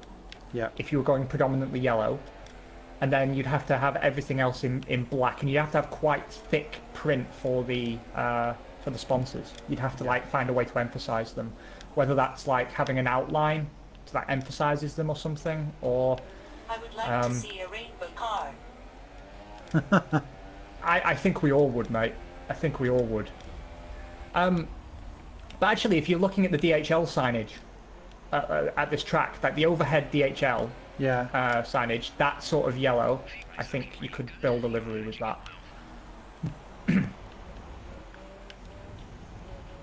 Fastest lap. Now we're getting some way. Yeah. Technical side of the car, though, I didn't really spot too much that kind of made me go ooh or anything like that. But then I guess I wasn't looking too much. I think it's going to be another one of those cars that I think because I look at it and I go, oh yeah, it's red, and then I kind of glance away. It's weird. I don't seem to think of Ferrari as looking for. I don't look to Ferrari for a technical marvel anymore. No, but something about it tells me that I don't think they've lost anything. No. Race car from 1992 to 2000, smiling face with open mouth and tightly closed eyes. That is an oddly specific smiley descriptor. Hi James, sorry I didn't realise that was you there, mate. What was I gonna say? I can't remember. Yeah, no, it does look nifty and it does look poised, and I expect them to be... I don't expect them to have lost ground. I think Mercedes may have lost some more ground. I hope they have, but what I'm hoping is for the closeness that we had at the beginning of 2017, rather than the way how it seemed to have already swung balance a bit in at the end of 2017. But we'll see. Yeah, I kind of agree. I still think they'll probably be the second team. Yeah. And I'm loath to say this because it could go so easily the other way, and it could be that they actually fall back. But I get the feeling that maybe on Twitter. At the launch, they said basing on history, but looking on history, Ferrari won't be competitive this. yeah, that is the general rule of thumb. You're right, but I sort of get the feeling that last year was a wake-up call for them that they've actually taken seriously for once. Yeah, because I think they realised how nearly they were there. Yeah. And I think that means they'll approach this campaign in a much more level-headed way than perhaps they have done historically. Because they've always had a certain arrogance, even when they're not winning, right? And I think last year, some of that was scrubbed away for the first time that I can recall. Because there's genuine frustration, I think, with being so close. Mm-hmm. It hurts so much more when you're actually close, as opposed to just going, well, I said the third. Gimme. Do you know what I've seen, though? A lot of people making the prediction that Kimi will, out of nowhere, become competitive again this year. And what, because he's woke up? Because there's a competitive I don't agree. edge. I don't think so. I think he's just go, please. But it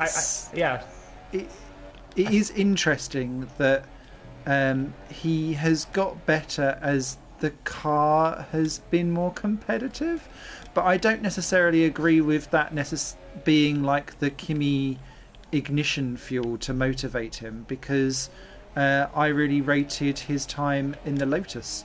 Although is it that actually the Lotus therefore never quite saw its time of day in the sun, because Grosjean was busy crashing it and Kimi was underperforming in it, and maybe that Lotus was a championship winning car. Who knows? Who knows? Well, that's the thing, yeah. I mean, it's all contextual, right? Because I look back at his stint at Lotus and think, he acquitted himself really well. Actually, he was really, really strong. Yeah. But then you sort of think, well, given how he's underperformed at Ferrari, and he has, you do wonder if maybe someone in the hands of somebody else, it might have done even better. Mm-hmm. And it's strange because you very rarely have that thought. But you're right, through the lens of time, it does make you think if actually he's been this laggard, as he's been termed, since he came back from WRC. Yeah. Because the more I think about it, actually, the rule rather than the exception is that anyone returning to the sport after a break never really finds their pace again. No. Like, has there ever been a successful return? Prost for 93, maybe? Yeah, I think that would be our exception that proves the rule, no? Because Mansell's comeback was awful. Yep. Zanardi's comeback was awful. Yep. And again, his first stint was nothing really to write home about. No. Didn't Andretti have 2 stints? No, just the one, thank Christ. Oh, unless we're talking Mario. Maybe. Yes. But, okay. Pass. Didn't Alan Jones leave the sport and come back? Yes, he did. And then he won a championship? He did not win the championship when he returned. He won it first time round. Beforehand. And then came back in the Lola Beatrice.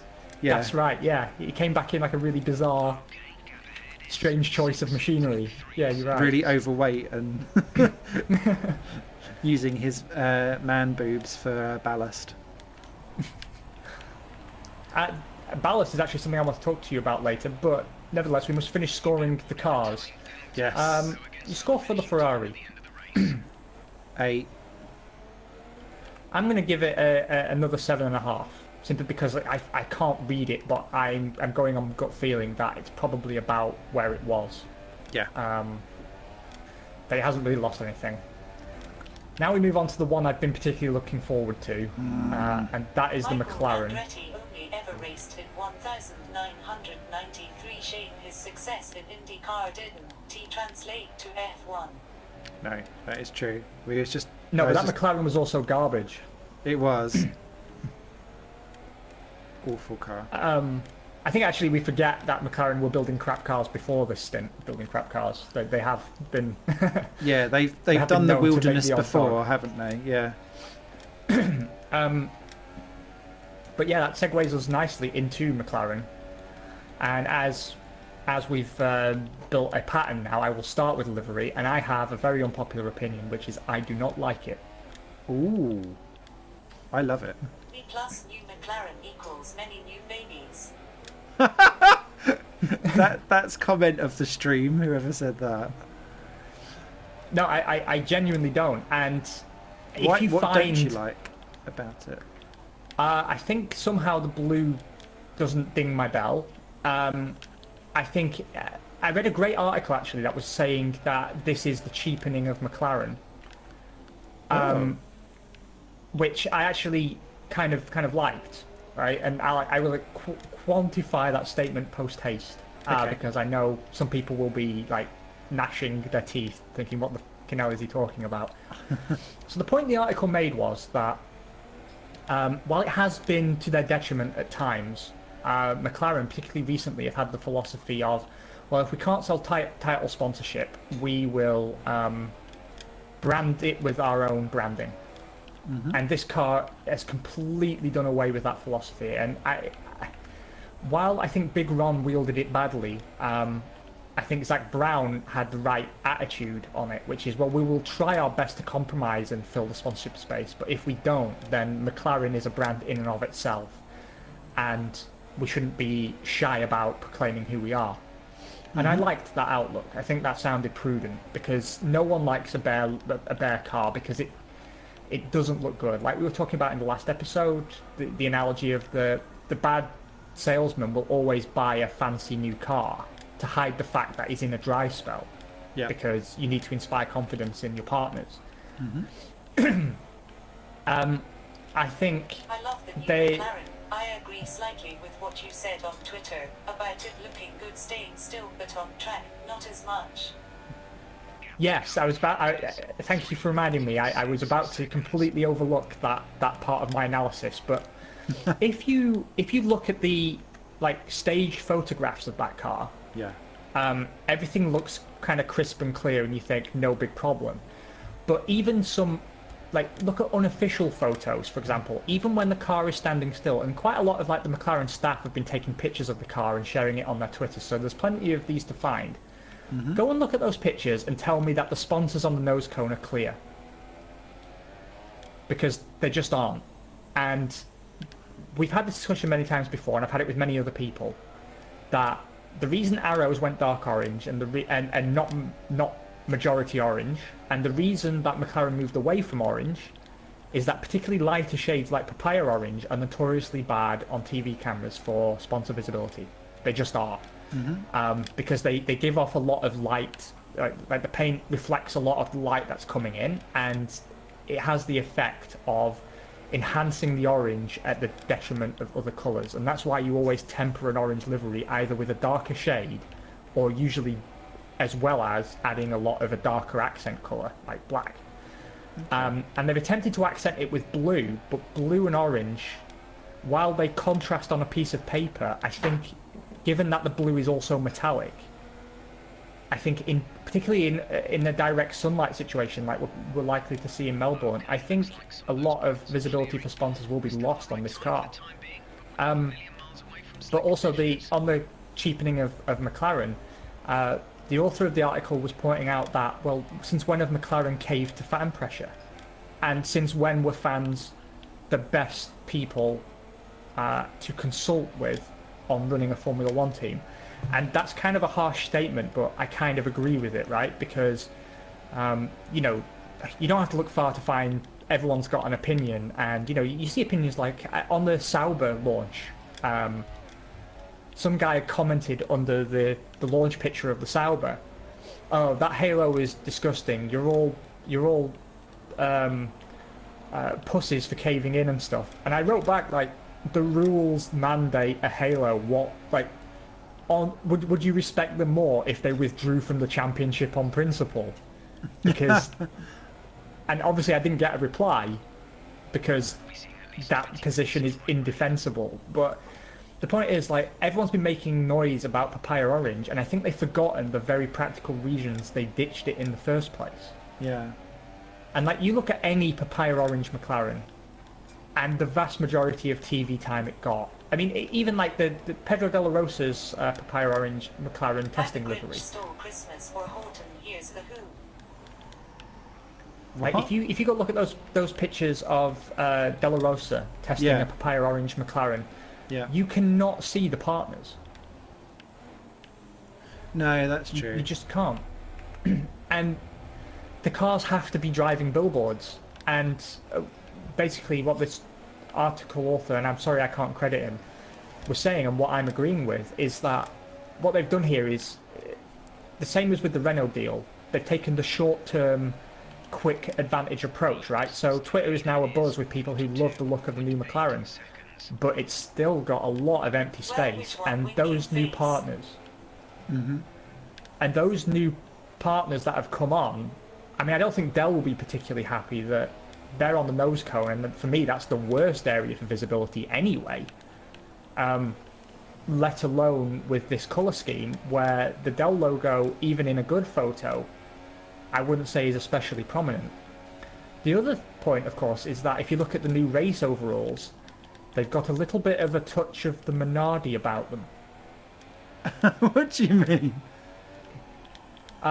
Again, a lot of blank space. That's beginning to be filled up with lots of logos that aren't colour adjusted, as if the team's negotiating from a weaker position. So, like, if you look at most team wear, they have the partner logos, but they colour adjust them. So they agree in advance with the companies that back them, like, we will put you in this position, and this is the colour scheme that we're working with. And they make the branding sort of look coherent with the overall design.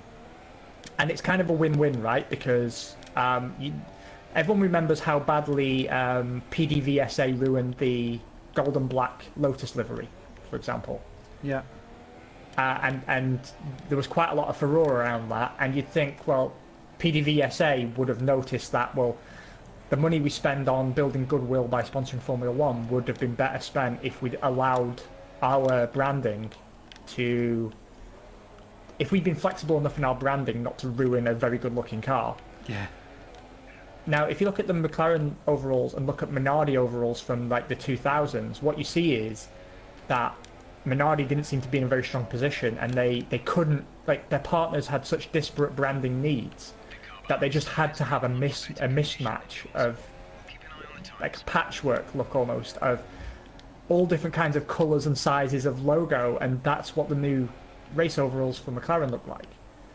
Dell in original colours, Petrobras in original colours. I think also the Petrobras partnership, that hardly screams prestige, does it? I mean, no disrespect to Petrobras, but I'm taking this from Grand Prix World, but that is a 2-star sponsor if ever there was one. But they do. I'm sorry, yeah. I just don't see them in the same league as Shell, Mobil One, and Petronas in terms of delivering results. I just don't. It's almost... it feels like a team that would wheel themselves out on Avon tyres or Dunlops if Tyre Wars were on.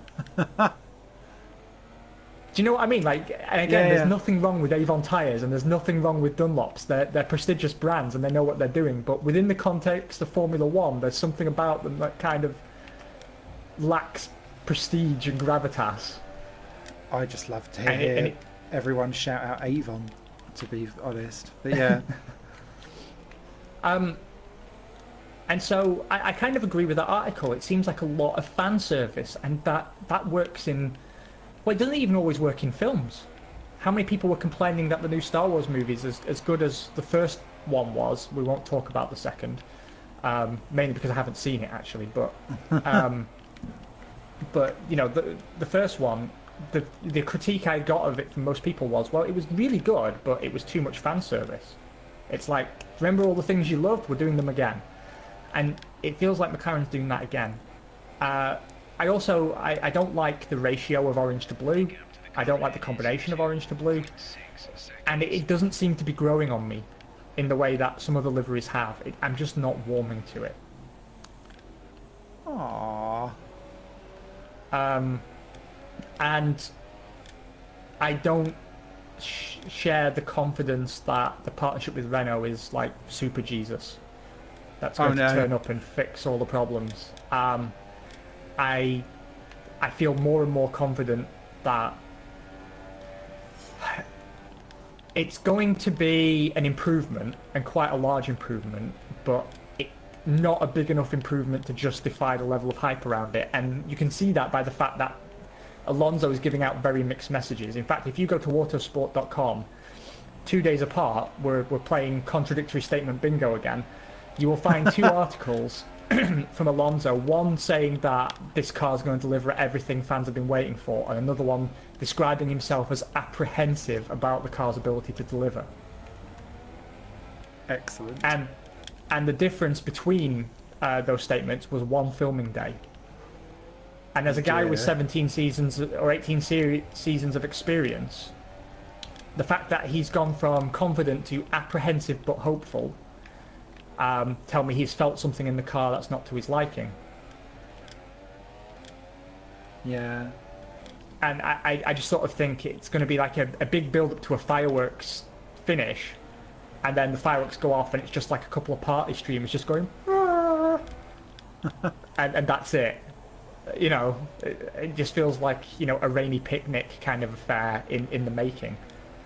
But in terms of the chassis, I don't know whether to be impressed or not, because it largely looks like an MCL 32 stuck on a new floor. Yeah. Like if you look at the nose cone, to me that looks identical. They're the only ones with that cheese grater kind of look on the mounting points for the front wing, and I guess that must be working quite well. And I'm reluctant to criticise too greatly, right? Because it seems to me that last year's car was so good in terms of the chassis that it's, you know, not disrupting that design too much is not necessarily a bad place to start. So I don't want to accuse them of stagnating, but it doesn't look like much has changed apart from the floor. Mm-hmm. And I don't know if that's something to be satisfied with or not. I really don't know. But let me get your input. Livery first, if you will. Love the livery. I've not seen the pictures where they're like not non-official. I did like what I saw on the track day though. But I do agree that branding does need to be bolder for them to actually stand out, and I wonder if there'll be some adjustments of that in the meantime.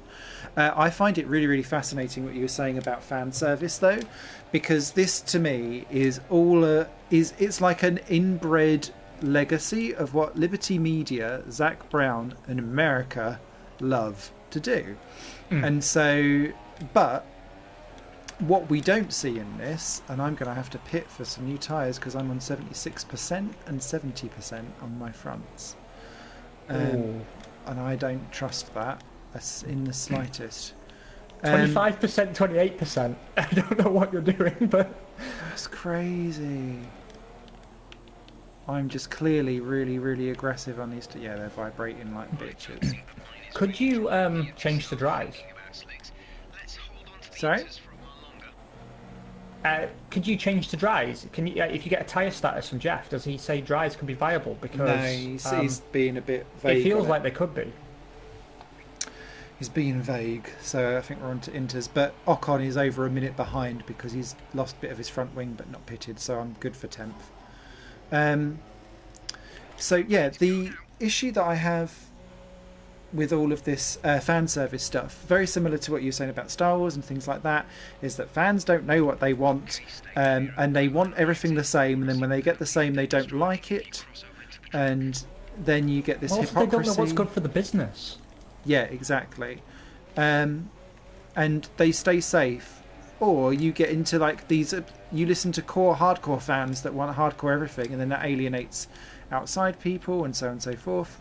And yeah, you can do McLaren doing the "oh look at us, we've gone legacy, this, that, and the other." But again, you've got the whole. But actually, what is it good for? I actually think it's time for drives. Sorry to interrupt you, but I genuinely do. I think it'll be okay. But I'm not going to change because it's 3 laps. But go on. No, all good. What was I going to say? Yeah, so the issue with legacy is that when you're doing legacy, you should be busy trying to show that you're going back to your heritage, and none of what McLaren is doing is talking to me about heritage with Arabic. What was that? Arabic stakeholders, an American leading the team. They've just kicked out the only historical bit that they've got in Ron Denise. So none of this tells me anything about legacy or anything at all. So it should be about starting a new brand altogether, and then you use that as the launch pad in my head. So therefore you don't reference the past, you do something completely different. Yeah, which in the documentary is what Zach Brown seemed to be doing. I tell you what, the new car for me gives me a new appreciation for the 2017 livery. That actually I now look back on a little bit more fondly, but not to digress, into old liveries.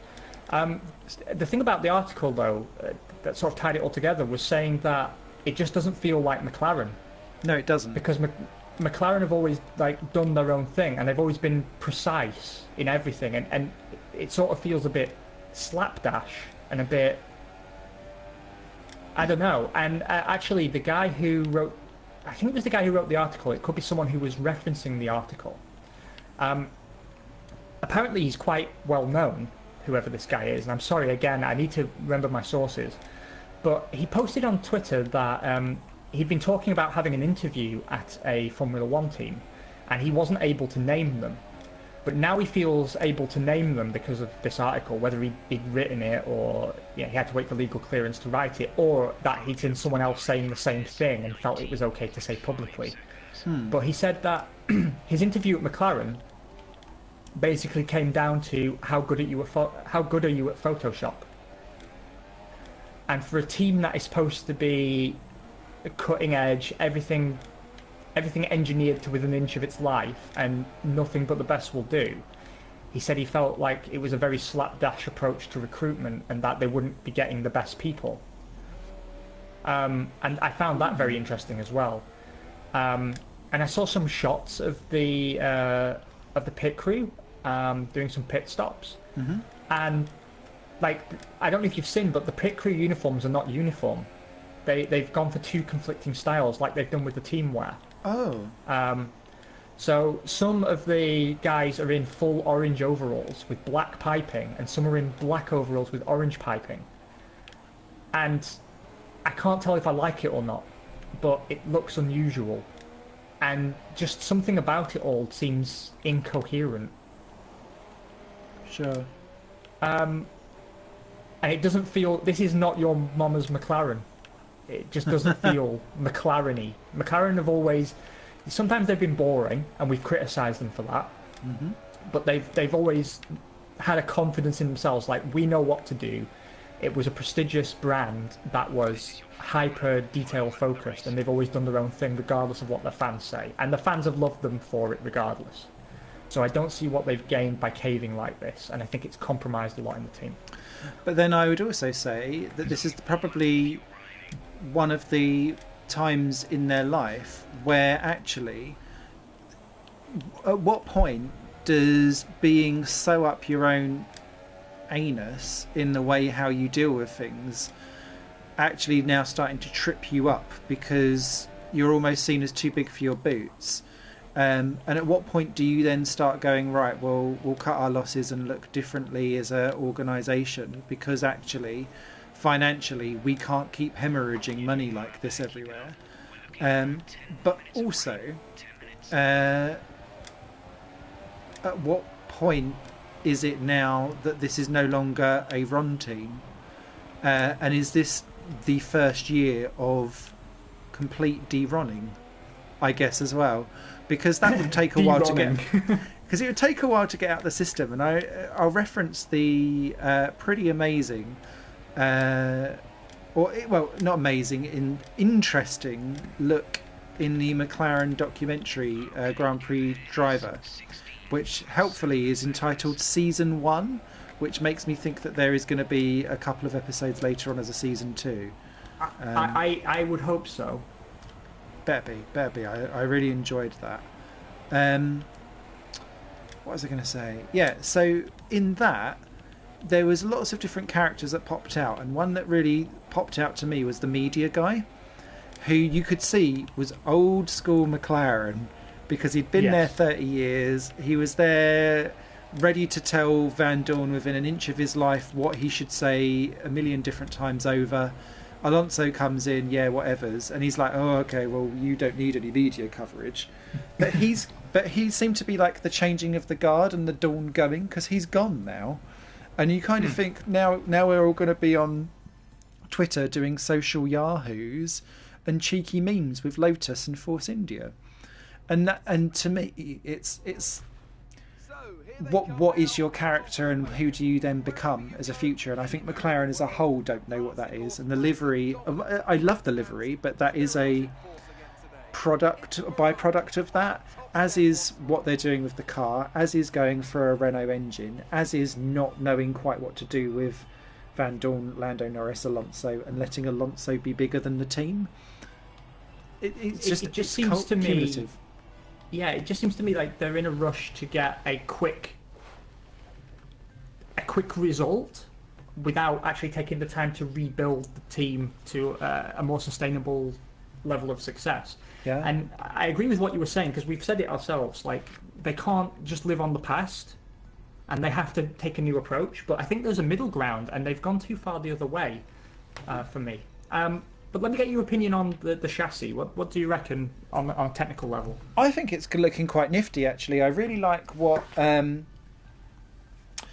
Mark Priestley was saying about this. They seem to have been busy doing stuff, not only just with the floor and the way how that looks underneath, which I think is quite nifty in the way how they've done it, but also around what they've done restructuring with the side pods and the packaging. And what they've done is they've basically made the side pods way wider and curved, and then done something with the wing mirrors, because essentially where the halo pushes stuff out, the wing mirrors then will push into the side pods, and so it's about how you try and direct the air around. And he says that's one of the most intricate and unusual ways of dealing with it that he's seen, and it's one of the best examples that you can see of someone thinking about how the halo changes the centre of gravity in a car, and how can you basically use the floor to try and push that centre of gravity back down again to create more downforce. And he explained it really well in that video. He might have said that about other cars elsewhere, but it kind of clicked in my head for me in that one. So yeah, I'm quite impressed with it, and I think that car was one of the best last year, and that's why I think everyone's pining that just a bit of a boost of power and reliability, and they'll be knocking around double Q3s. That's certainly the hope. Now, obviously, Force India we can't talk about, not least because the episode is over, but they haven't released anything, although there is a rumour of them potentially being taken over, which they're denying. Yeah. What's your prediction for them? More pink? I think it will have to be more pink, because that is that Walters brand sponsor, and I think actually it cuts out a nice niche. I'd like them to go full on neon, but I don't think it will work for the same reasons as what you've said for the papaya. Actually, you just reminded me of a point I wanted to make. Bouncing back, what you said there was about McLaren, that when you mentioned they need to take a new direction to get somewhere, and they need to think about money in particular. They can't keep losing money. It strikes me that the worst thing they could do would be to piss off their backers by making their logos invisible. But anyway, all in all, I don't know. I could see McLaren ending up close to the Red Bulls, but I think Red Bull will have the edge just from a consistency standpoint, and I still think it will be Alonso's last season. I think if he's not like constant podium material, that'll be it. Yep, agree. To close out the episode before we analyse our race really quickly, let me get your thoughts on this. Testing prediction. Should we just do a quick, very, very quick, who we think is going to rack up the most laps down to the least, or who's going to be strongest? What do you think? Yeah. I'll go for all of those. I think Ferrari actually will put in the most laps. Interesting. I get the feeling that they're just the most consistent between the 2 years. They've got the least changes to try and cope with, and Mercedes, I think, won't do as many simply because they seem to be experimenting, at least based on pure speculation from 2 engine failures at a photo event. But I would be very surprised. I don't think I would be very surprised. I will take that bet. I think Ferrari will do most miles, followed by Sauber, because I think everything Ferrari based will run much more smoother than maybe some of the Mercedes backed stuff, and depending quite how Honda appear, I think Toro Rosso will be middle ground or bottom, but Toro Rosso have always traditionally been one of the least tested teams, so I think it will be either Toro Rosso or Mercedes bottom. That is controversial. I think bottom of the testing pile will be it's hard. I'm inclined to say Toro Rosso just because Honda, but I don't know. They've not had any problems so far, and the Honda just sounds so much better that I'm starting to think, well, McLaren, other than Toro Rosso, McLaren are the ones with the most change year on year, and that provides the most potential for something to go wrong. So I honestly don't know who might do the least. I think the Haas will be metronomic. I think that will be super reliable. But might mean Toro Rosso will do more. Yeah, that's a fair point. I'm going to go out on a limb here, and I'm going to say least laps accumulated will go to... I think it'll be a Renault-powered team, actually, somehow. I'm going to go McLaren, actually. I'm going to go McLaren. That doesn't mean I think they're going to be the slowest car, but I just think they've got the biggest change to make, other than Toro Rosso. And I think it'd be too obvious for Toro Rosso Honda to be bottom of the pile, and I don't think it will happen. Because it's just, everyone will think that's the case, but I just don't feel it. In terms of overall pace, I know testing pace isn't representative, so this is probably not going to translate, but I think it'll be Mercedes-Ferrari shootout for fastest lap. Maybe Red Bull will nibble one. Yeah. And I think down at the bottom, it will probably... I'm pretty confident it'll be Haas, Toro Rosso, Sauber affair. Yeah. Not that will be absolutely reflective of pace in Melbourne. No. And I'm going to match all of those comments. I think Mercedes and Ferrari will swap laps over the course of the week. I think Red Bull may, on a chilly morning, be able to whip one out of the bag as well. I think...